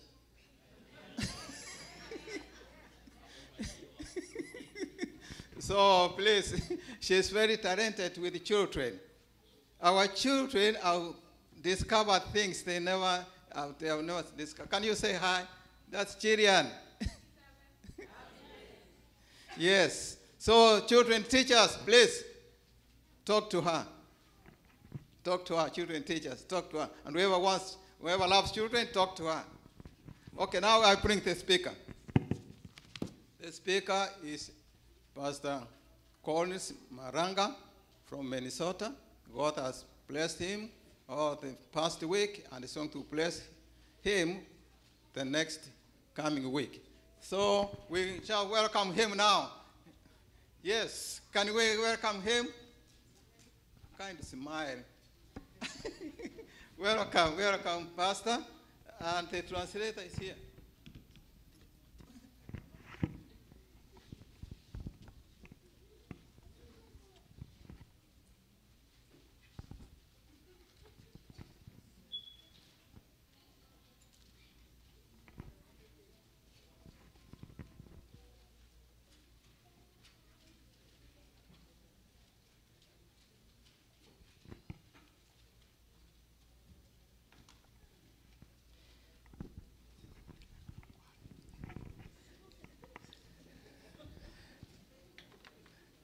Happy Sabbath. Happy Sabbath once again. Happy day. It's indeed a happy Sabbath. I thank God for his goodness to us. We continue to be blessed because of his love, his mercy, and his goodness. I want to extend a word of appreciation to your pastor and his wife. They are very hospitable people. They have made sure that we are well fed. And I'm sure you have participated. And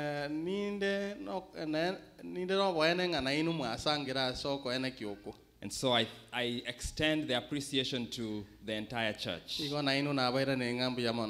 Thank you for welcoming us and being nice to us. This morning, I know it's afternoon, but because we haven't had lunch, if we were in Kenya, it will still be morning. And so this morning we are going to look at a special topic. The title is Excellence Rising Higher Than the Highest.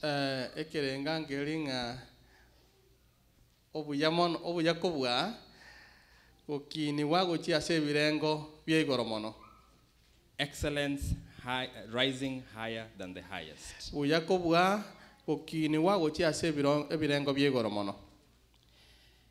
Now, before we begin, I will ask for the same three favors that I always ask. Please pray for me. You see, my words are not valuable. They will not save you. The word of God is the only word that will save you. And so, whenever you have a moment, close your eyes and say, Lord, put your words in that man's mouth. This request comes from Jeremiah chapter 1 verse 9. Then the Lord put forth his hand and touched my mouth.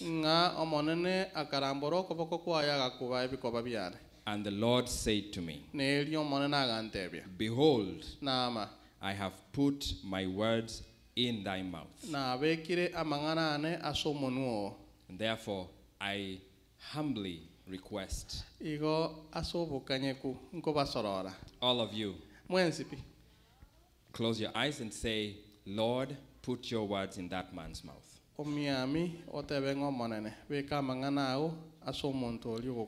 My second request is regards our phones. I am sure each one of us has a phone in your possession.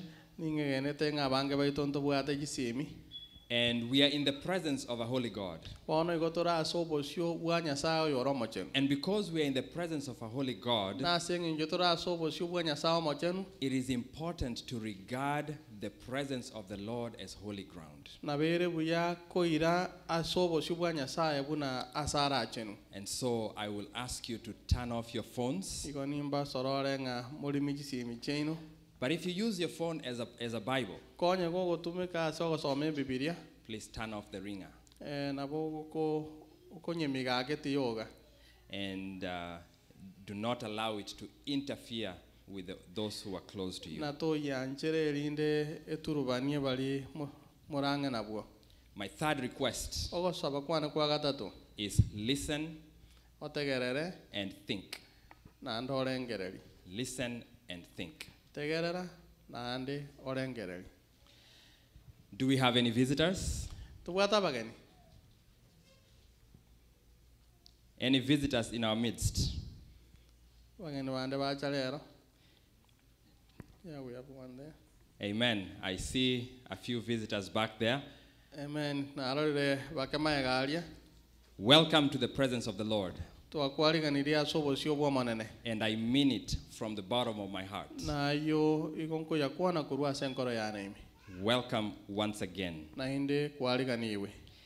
You see, an Adventist Christian is one who has accepted Jesus Christ Omo Adventist omo Kristo no olio moitaberanire Yesu Kristo. as his personal Savior. Una omo boli oje bene bwobugima bwaye. And has shown it by baptism. Na inde oro kiriaya wetera asoko batiswa. And expresses his or her love for God daily by living Na boy go ga koro kyo mwanchani bwaya so monene kira lituko asoko menya. Living a life of continual obedience to the word of the Lord. And has the anticipation of the second coming of Christ. Jesus says, if you love me, keep my commandments. Do we have anyone in our presence who is outside this definition?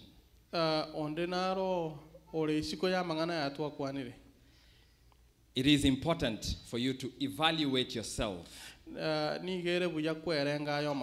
Are you in need of baptism? We are going to give you an opportunity to give your life today. And so please think about it and accept the prodding of the Spirit.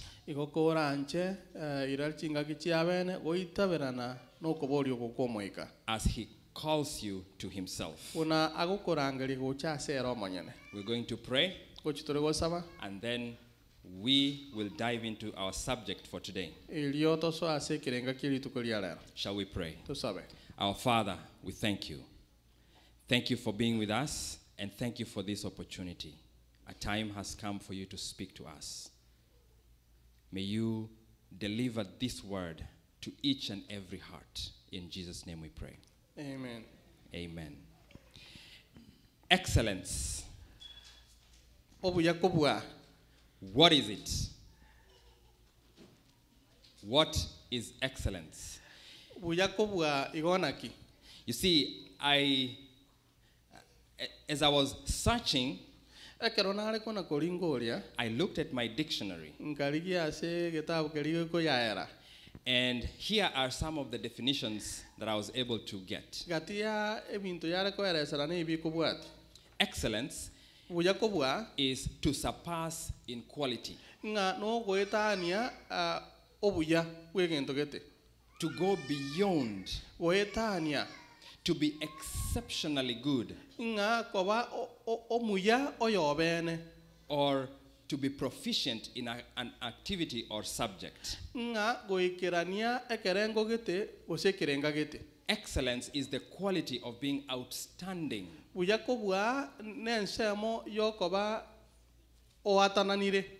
And extremely good. Sometimes we can find the meaning of a word by looking at its synonyms.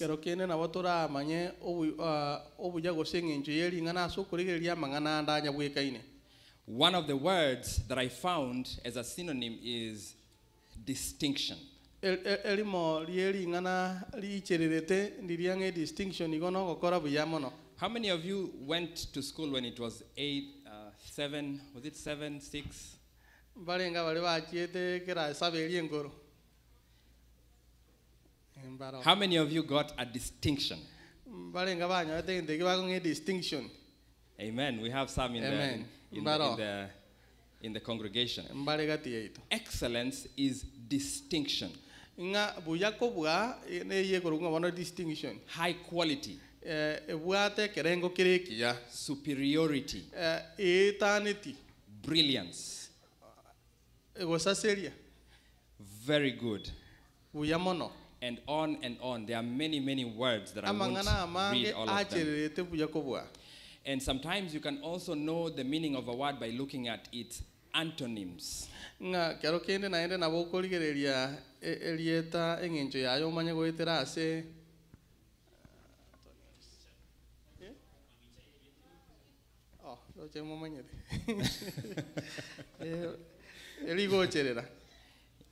words, what it is not.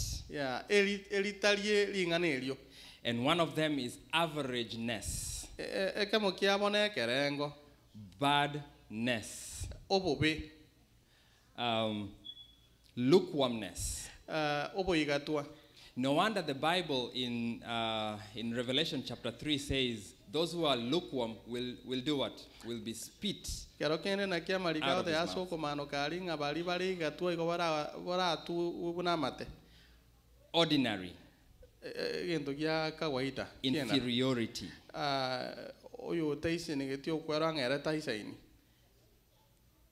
And many others.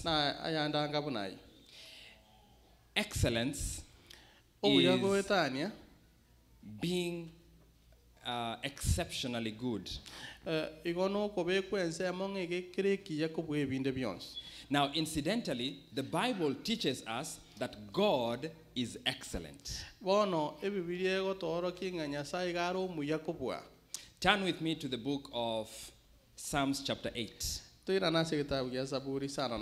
I'm looking at the clock, and I am trying my level best not to take too much time. The Bible says in Psalms chapter 8 verse 1,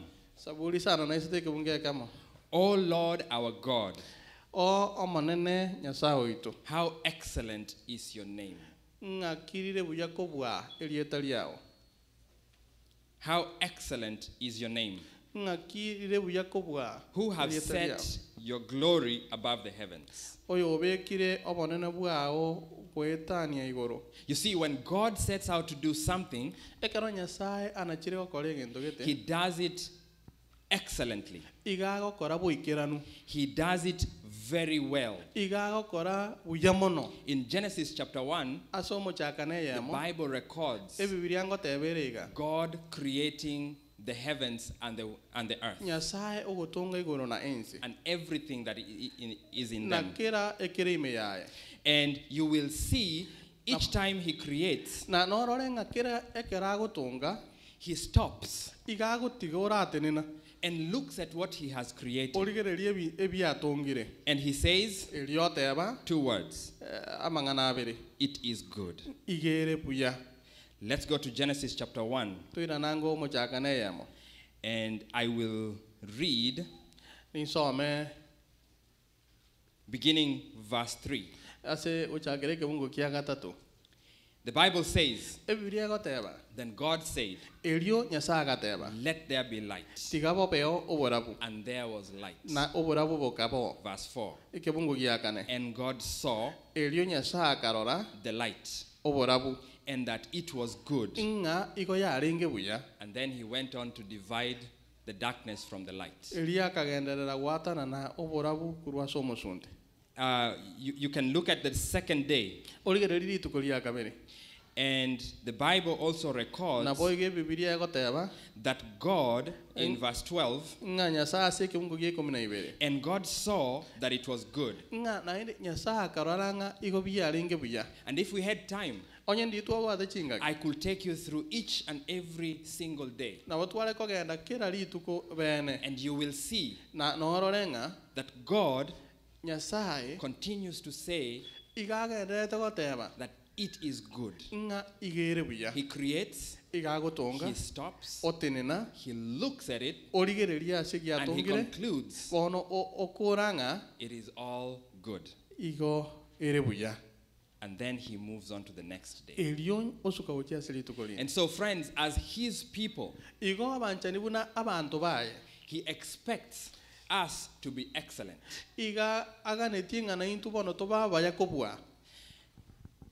And here is a sample of many of the verses that speak to God's excellence.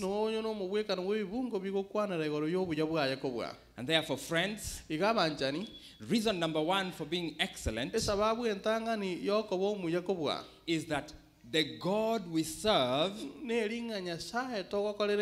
is excellent.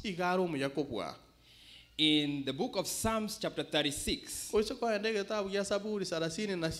verse 7, the writer says, how excellent is thy loving kindness, O God. In other words, God's kindness is excellent.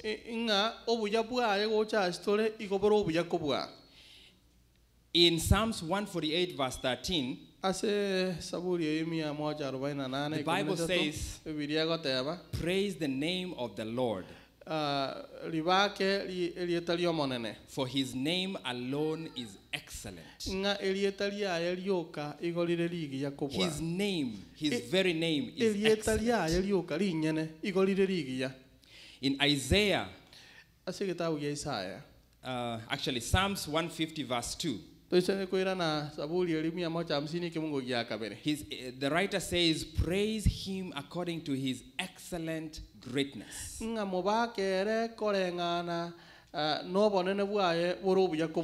other words, God's greatness is excellent. In Isaiah chapter 12 verse 5, the prophet says, sing unto the Lord, for he has done excellent things. This is known in all the world. Question: has the Lord done excellent things for you? Have you looked at your life and seen how God, how the goodness of the Lord has followed you? The things that the Lord does are excellent. In Isaiah chapter 28 verse 29,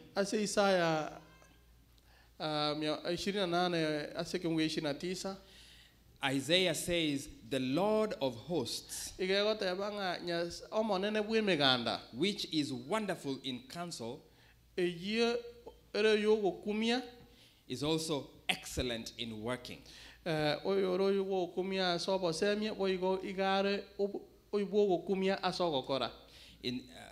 In Genesis, I've already explained that one. Hebrews chapter 1 verse 4, Paul also brings another dimension. He says that Christ obtained a more excellent name.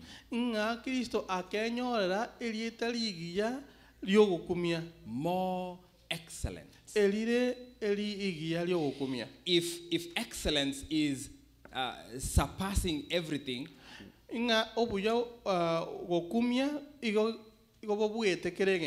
what is more excellence? What is above excellence?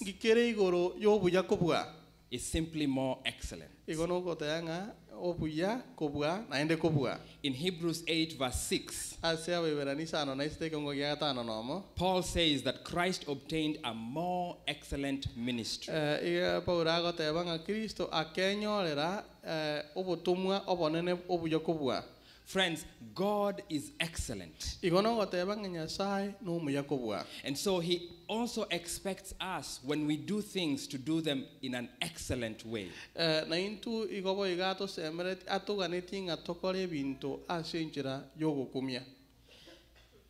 White, in the book Education, page 18 and 19,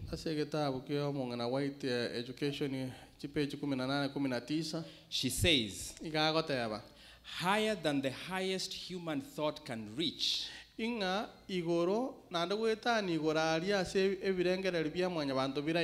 is God's ideal for his children. God likeness, godliness is the goal to be reached. And so, before the student, there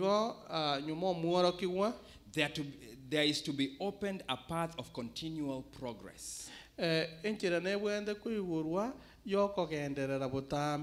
He has an object to achieve, a standard to attain, that includes everything good and pure and noble. He will advance as fast and as far as possible in every branch of true knowledge. God wants us to attain what is higher than the highest human thought can reach. In other words, God wants us to be excellent. And so, friends, this morning I give you the very first reason for being excellent, as God himself is an example to us. God is excellent.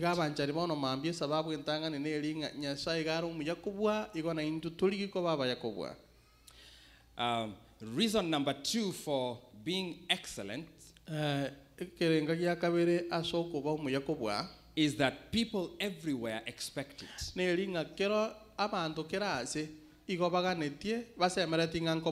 Let me ask you a question. When you go to a restaurant, what do you expect? Talk to me. If you went to restaurant A and you received food that was cooked yesterday and is cold and is too soupy, are you going to be happy? Are you going to enjoy that food? Talk to me. I see you smiling. I don't know if that means that's what you like. I'm sure you expect excellent service. Let me ask you, when you go to Walmart or when you go to, which restaurant is famous here? Chipotle? Okay. Chick-fil-A. Chick-fil-A? Yeah. Oh, Chick-fil-A. Okay.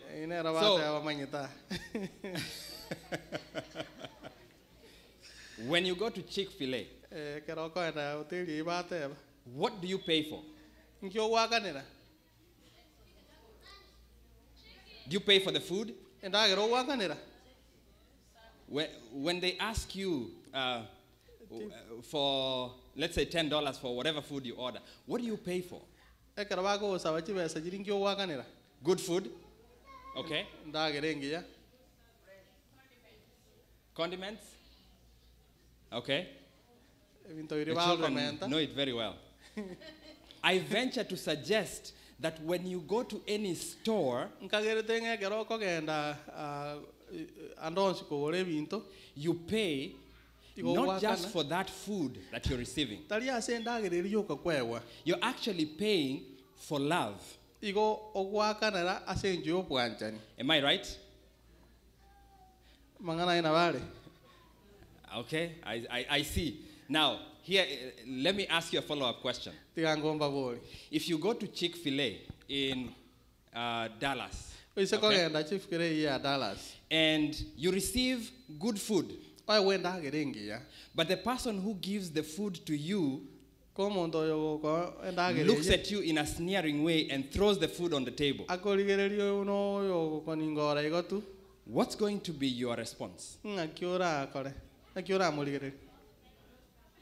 It's excellent food.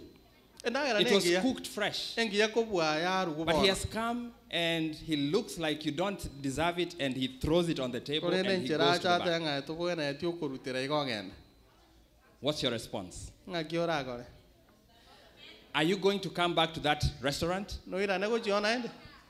But they have good food. They have good food, but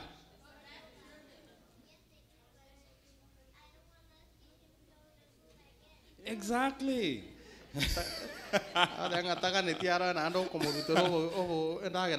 It is a no-brainer. We pay for the love of those whom serve us.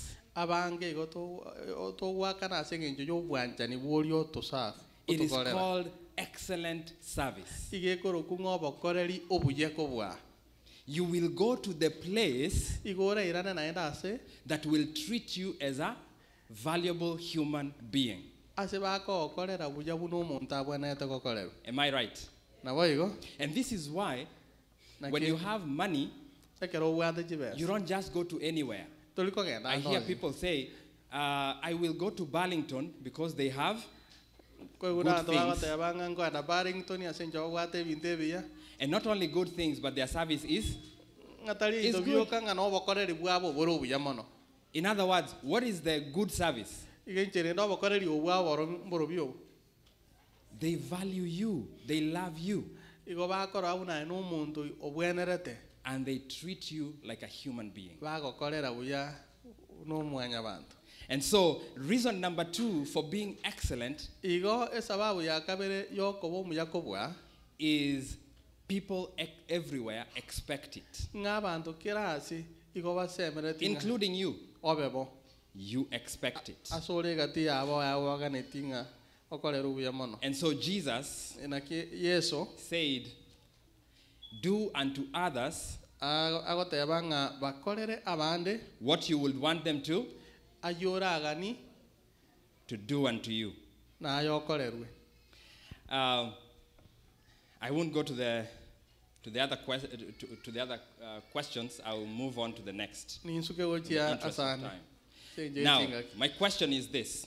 If you had a choice, money was not a problem. Would you go for the 2022 Mercedes-Benz? Or would you go for the Mercedes-Benz 2022? Or you go for the 1965 Ford Taurus? With a broken light.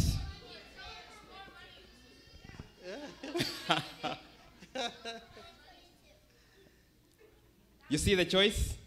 You see, every day we make choices. They have very good tastes.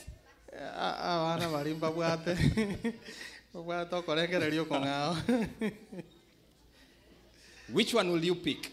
If money was not an issue, what will your choice be? Talk to me. 1965?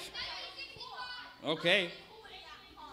Well, I don't have a 19... Oh, sorry. I moved forward. Okay, there. What is your choice?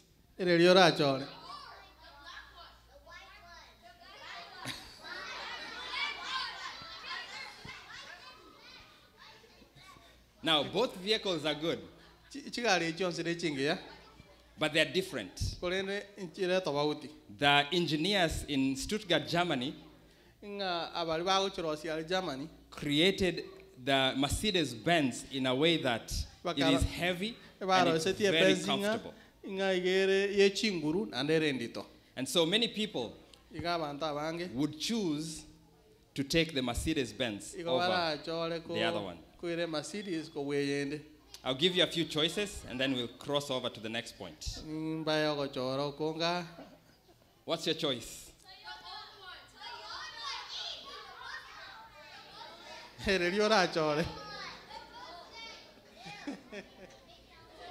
Okay.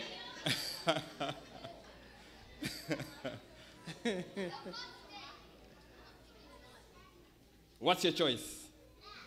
I'm mixing them up. Because we have different tastes. And what I'm getting at is we have different tastes. There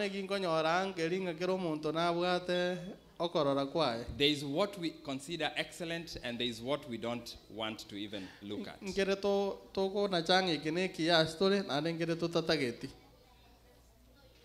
Let's go to the world of computers.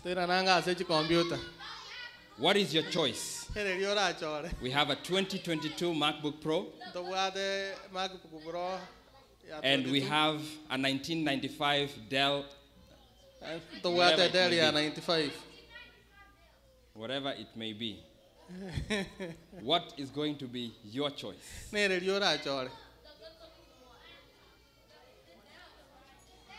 How about there? What is your choice?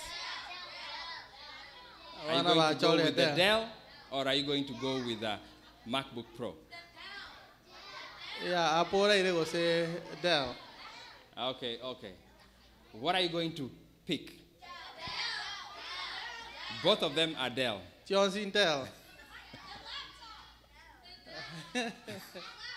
Are you going to choose the laptop or the desktop?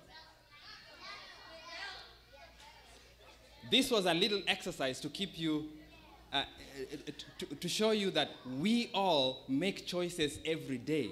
And we make choices.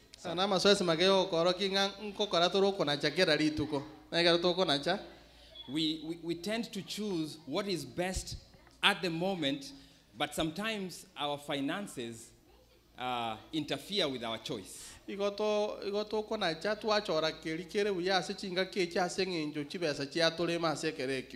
In other words, we expect excellence. Am I right? Yes. All right.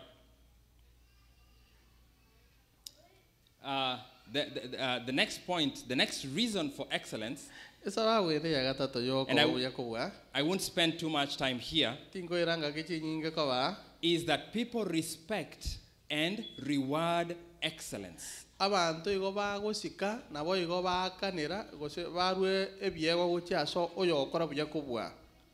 A case in point, Arnold Schwarzenegger, you remember him, right? Commando. Those of you who were here, I think, a few years ago, you know that he has been excelling in producing movies, right? He does very well. And then one day, he stood up in California. And he said that he wants to run for governor. Now, he has never been in any political science class. He has never run any city or any county or any company for that matter. But because he excels in the movie world, the people in California went behind him and they made him their governor. It's a phenomenon called competence extrapolation.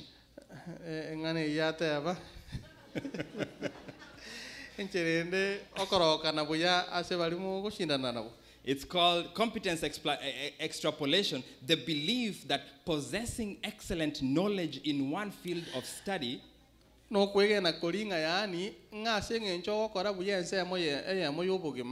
qualifies you to give direction or guidance in another area of ngi na life. be ko wanchera ngana ida sense mende ngana abantu na ba ko gotegera la bo semi ura rugochio. Another example is Oprah Winfrey. Omo we kanonde no muswati ko Oprah Winfrey. Now, Oprah Winfrey is not a dietitian. Wono Oprah Winfrey tali omondo so meta chindagera. I'm not sure. Maybe she took some classes in nutrition, but she is known for her reality show. Rokende tingoma yosena so merete lakini rende amanyika ndeta se ogokwana kulia okwana se TV. One day, she decided she's not going to eat meat. And the meat industry went down on their knees.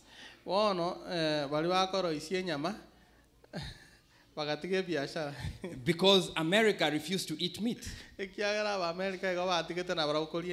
Because she excels in reality show industry, they thought that because she said she's not going to eat meat, meat is bad for everybody.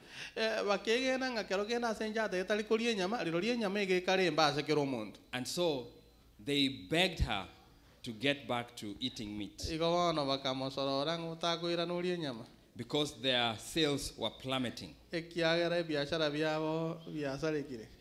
And so excellence is rewarded. People respect and reward it. And God wants us to be excellent as well. Because when we are excellent in one area, people will come to seek your advice in other areas. And in this way, you can lead them to the Lord Jesus Christ. It is called competence extrapolation.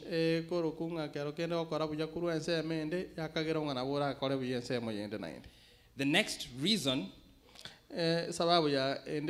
because of time, I am going to go very fast.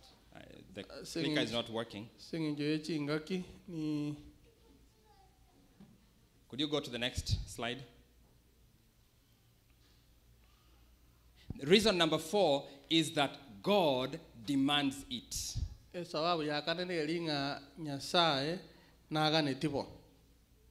And therefore it is not optional.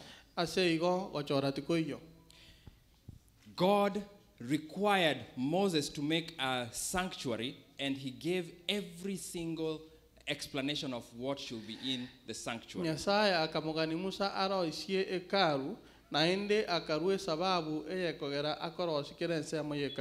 And he gave very detailed explanation how each thing was to look like. I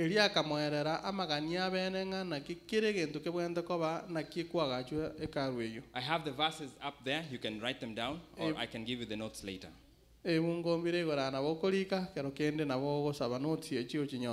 God demands excellence, and he requires it.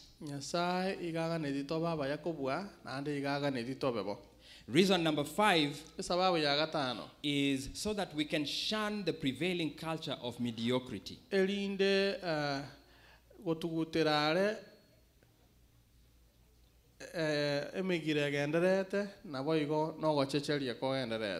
You see, our church, many churches are lowering the standard so that they can attract people in.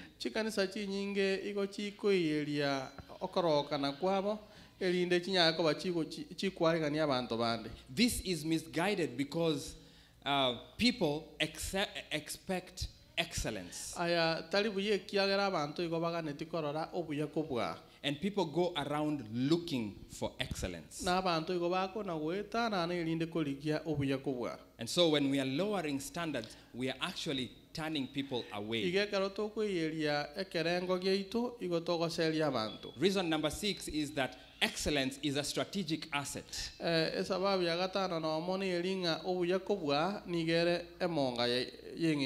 You see, communists are taken seriously. Why? Because they almost took over the entire world.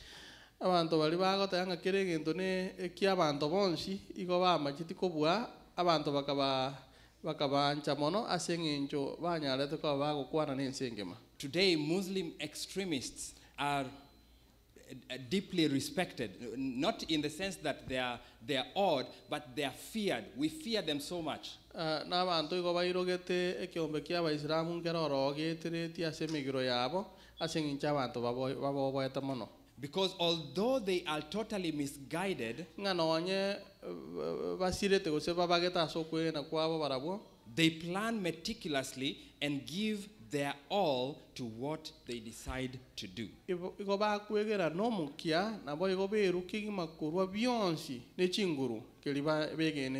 If we become excellent, we will be respected, taken seriously, and will achieve all our goals, and Christ will come sooner. I don't have enough time. I could have shown you how excellence is an Adventist legacy. I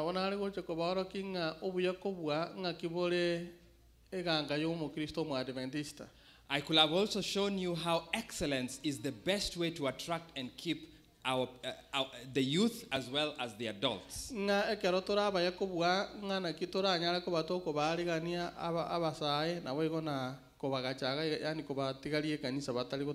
Friends, excellence is distinction.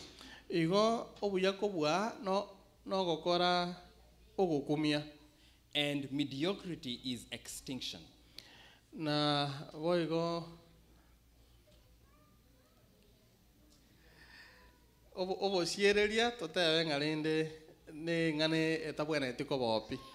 If you want to be distinct, choose to perform your work with excellence. In Acts of the Apostles, I'm closing down now. Ellen White says, he who will build up a strong symmetrical character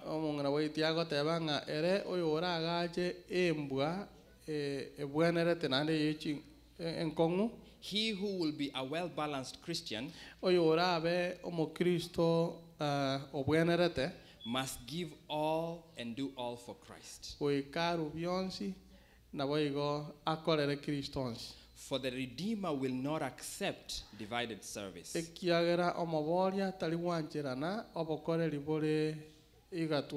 Daily he must learn the meaning of self-surrender. He must study the Word of God, learning its meaning, and obeying its precepts. Thus he may reach the standard of Christian excellence.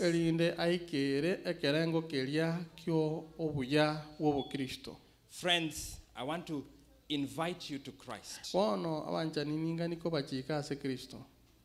You see, the value of a car is determined in part by how much it took to build the car.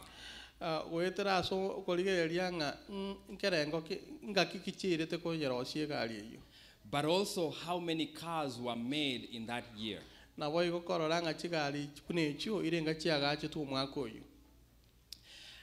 take, for example, the 2018 Toyota Camry.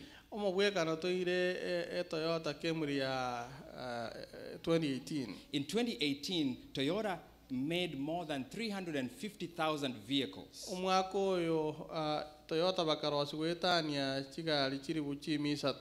And in the same year, they sold more than 343,000. In North America alone.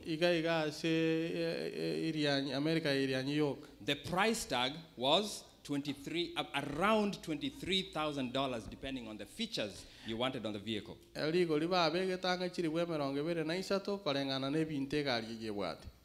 In 2018, a European company, Rolls-Royce, Germany, Europe, built about 4,000 100 vehicles. Karosi chikali yange chiribunye ne mieyemo. What do you think the price tag was? What did you say? 19,000? 100,000?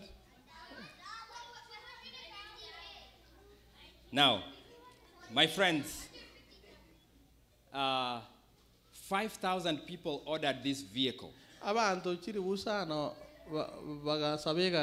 Each vehicle was going for $400,000. You see, the value of something is dependent upon the number of things that were created.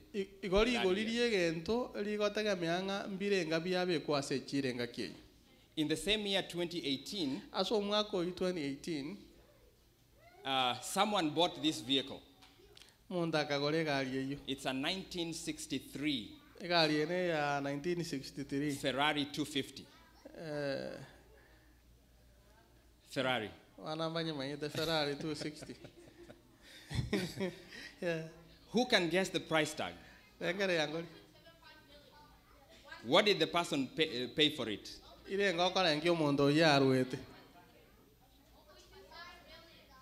Anybody?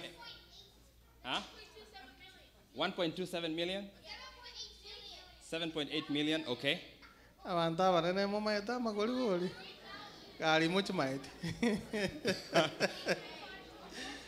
Bari bako gora chigari na babanyete.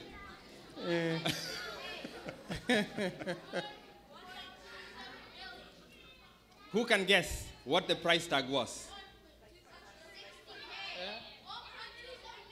2,500? Yeah? This vehicle, all right, thank you. Okay, thank you, kids.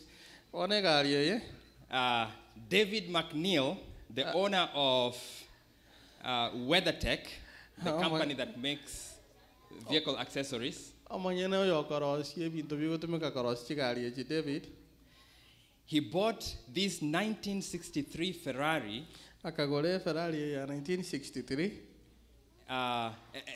Before I give you the price, in 1963, Ferrari, the company made 36 vehicles only. And in 2018, the value of this car, determined by the willingness of the buyer to pay,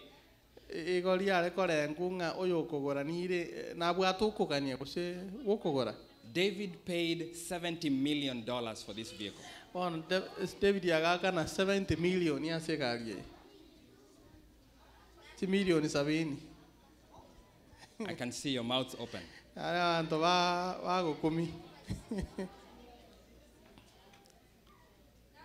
What am I saying? Why do I bring these vehicles up?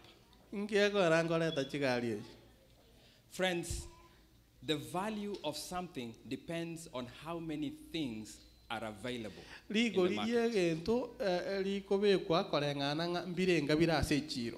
What is the value of a human being?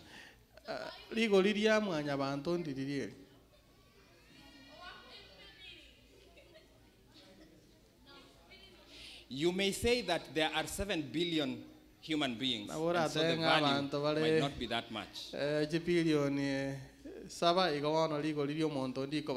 But I'm telling you that the value, your value before God's eyes, is beyond 70 million.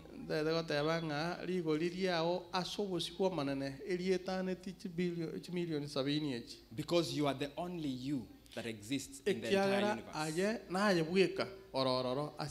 It's only you. Even God himself, with all the resources of omnipotence, cannot be able to make another you. If I was to go around the world in search of you, I will not find another. Now,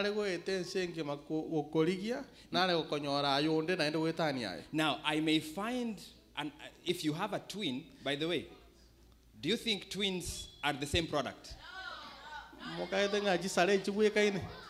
I may find another person who looks like you, Na wana nyoro muntu okubwikaine.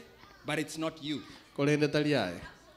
God can probably make another person who looks like you, Nyasaye nabara atongo muntu ndo okubwikaine. sounds like you, Abande bambwikaine. and talks like you. Kero kende ogotera na okwana bunae.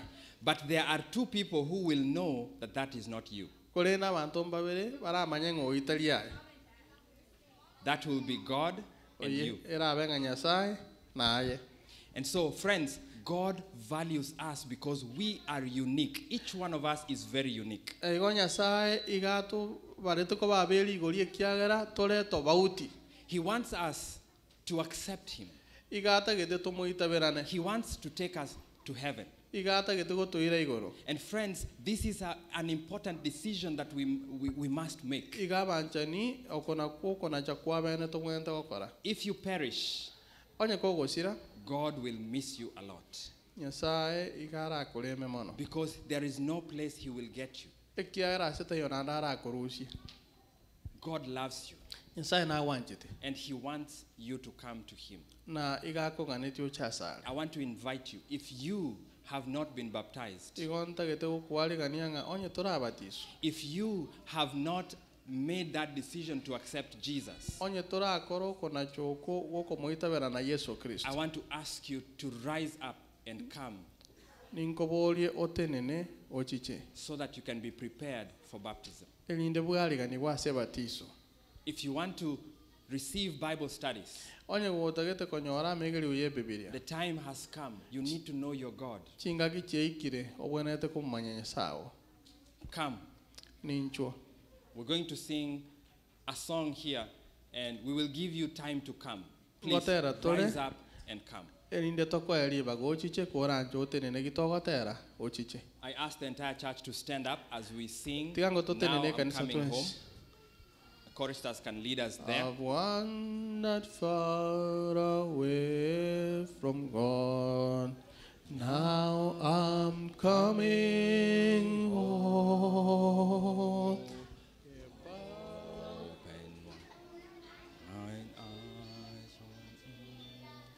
Lord, I'm coming home, coming, coming home, coming home, never more to roam. Open wide the arms of love, Lord, I'm coming home. 296. I've wasted many precious years. Now I'm coming home. I now repent with bitter tears. Now I'm coming home. Coming, coming home. Coming home. Never more to roam. Open wide thine arms of love. Lord, I'm coming home. Friends, I invite you. Young people, come. I'm tired of sin and straying, Lord. Now I'm coming home.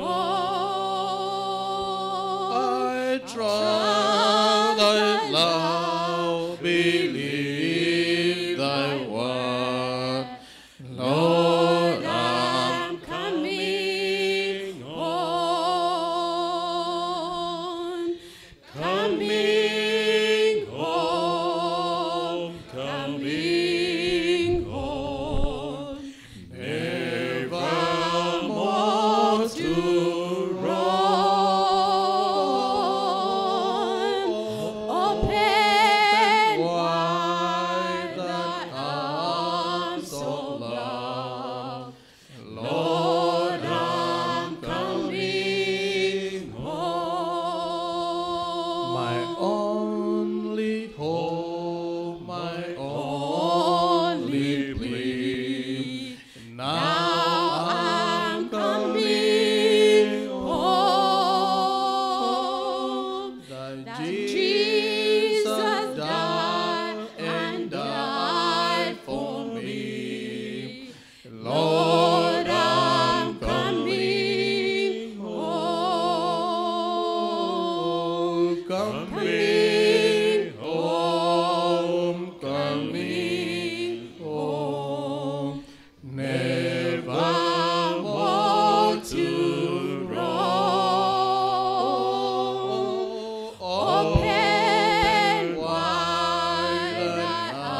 Lord, I'm coming home. Friends, the call was made that you need to sign up for your life. Abanjani okorangeli wankwarwe wanga no wenete wetigana sobogima wao. Now another call is that if you want to transfer your membership to this church, there's a form here you can fill. And we tell you how you can do it.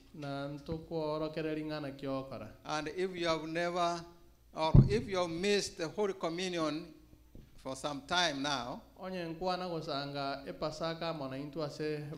there's some people who never take the Holy Communion. Maybe I can ask the Spirit to tell us the importance of the Holy Communion. What do you think? Can you miss the communion? Jesus says, if you don't take, you are not with me. What does that mean? It is important. We saw that baptism was necessary. And we shall see the Holy Communion. In fact, Peter had refused to have Jesus wash his feet. And the response that Jesus had is that you do not have a part in me.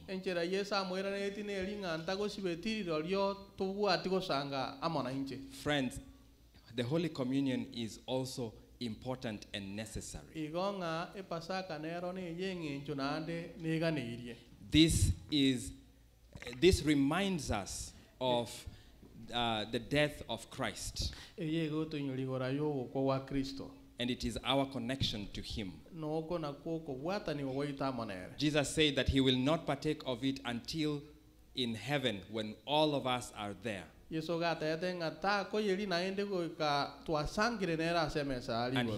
he said, do this in remembrance of me.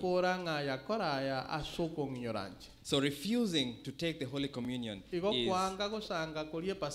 is disregarding Jesus' instructions. Therefore, it is necessary.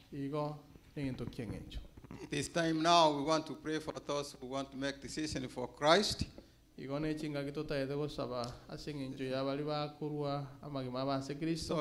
is time now that you can step forward. So we have that special prayer on your behalf. And those who want this form to know what you can feel, so we can pass this out and you fill them out, you look at it.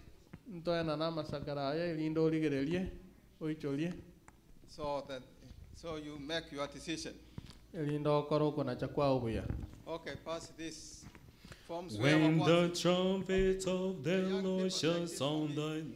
2:16. Okay, take this for me. When the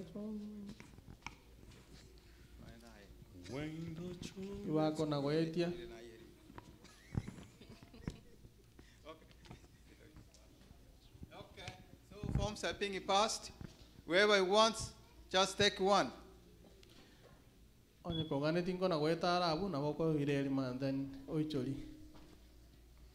When the trumpet of the Lord shall sound, the time shall be no more, and the morning breaks eternal, bright and fair. When the saved of Lord shall gather over on the other shore, and the roar is called up yonder, I'll be there. When the roar is called up yonder, when the roar is called up yonder, when the roar is called up yonder, when the roar is called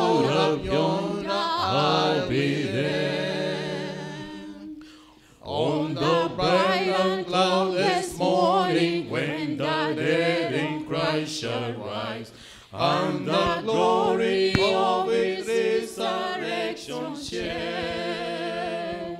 When his chosen ones shall gather to the home beyond the skies, and the roll is called up yonder, I'll be there. When the roll is called up yonder, when the roll is called up yonder, when the roll is called up yonder, when the roll is called up yonder, I'll be there.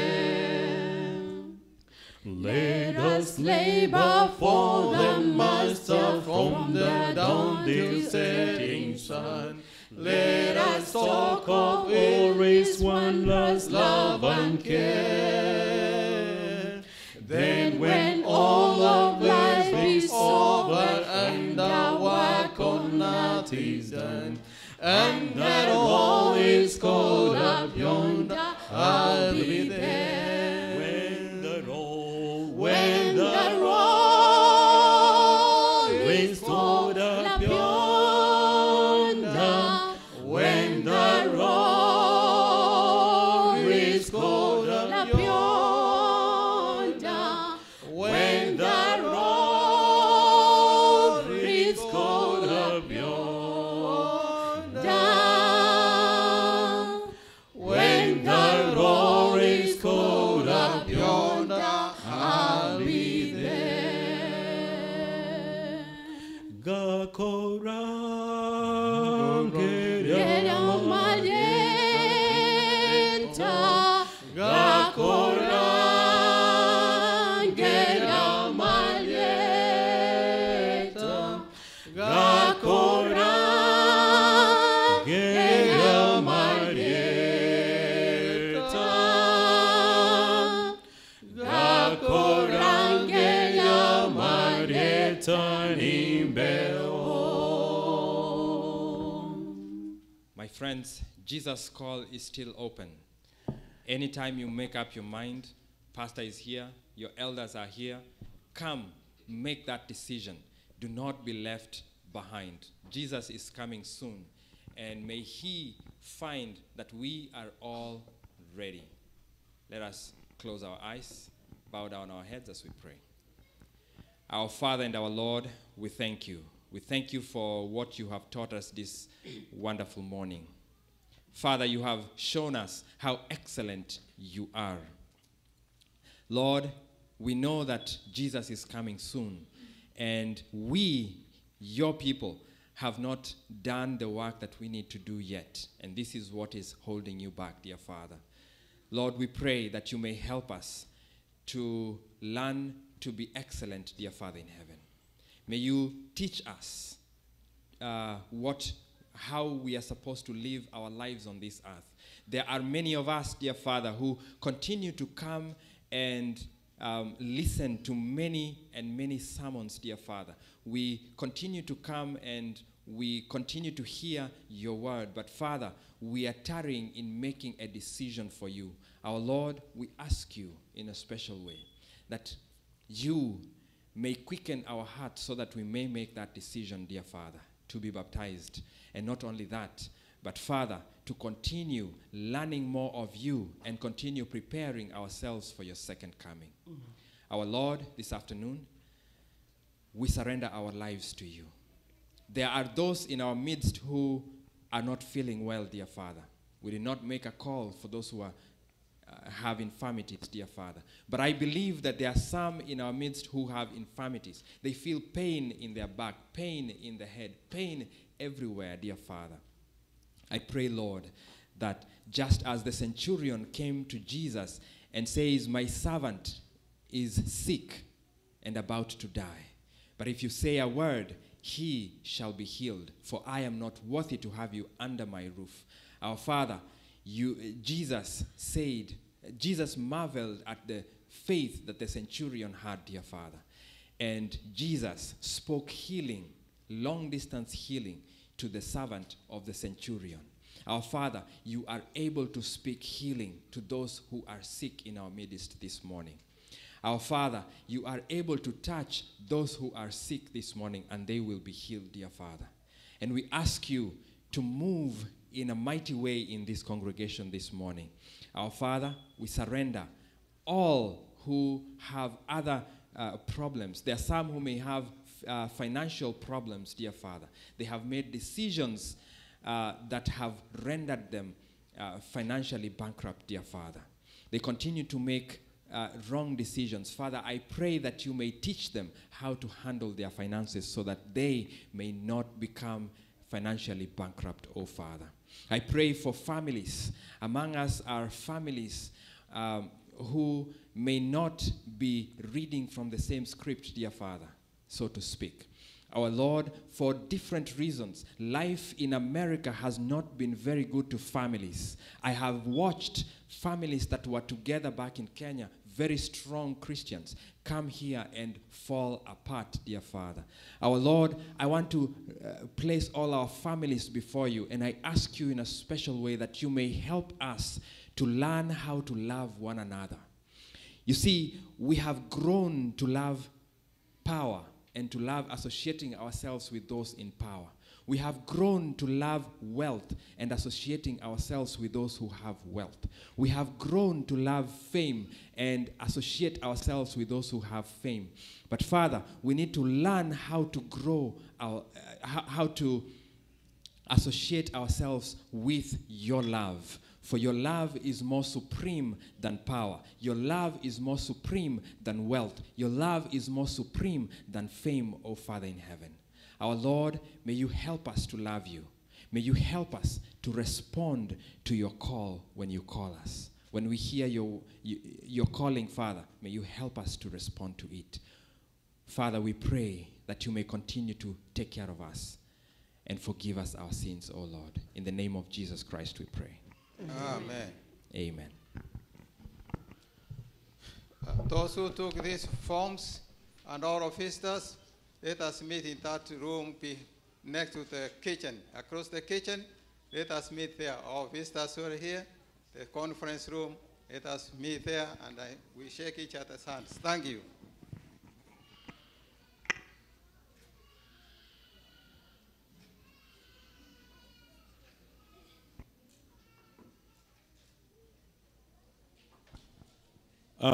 Thank you so much, and we have come to the end of this morning or afternoon session, and I'm told that we have kitchen, we have food, and on this month of July, Elder Richard Maina, Elder James Gijuki, and I will be on duty. So, Elder. And to this end, thank you. I'll call from the women ministry. They requested me to call Catherine Maranga to give us a direction from here how we are going to eat or what we are doing next. So mine is over and I hand over to Catherine. And you're most welcomed. We have family life. Owama the Wienka, starting with Pastor Roger as from 3. Hi, Church. As you heard, we have plenty of food over there. We're going to share it at the back there. So, on the agenda, I'm going to pray. Let's pray.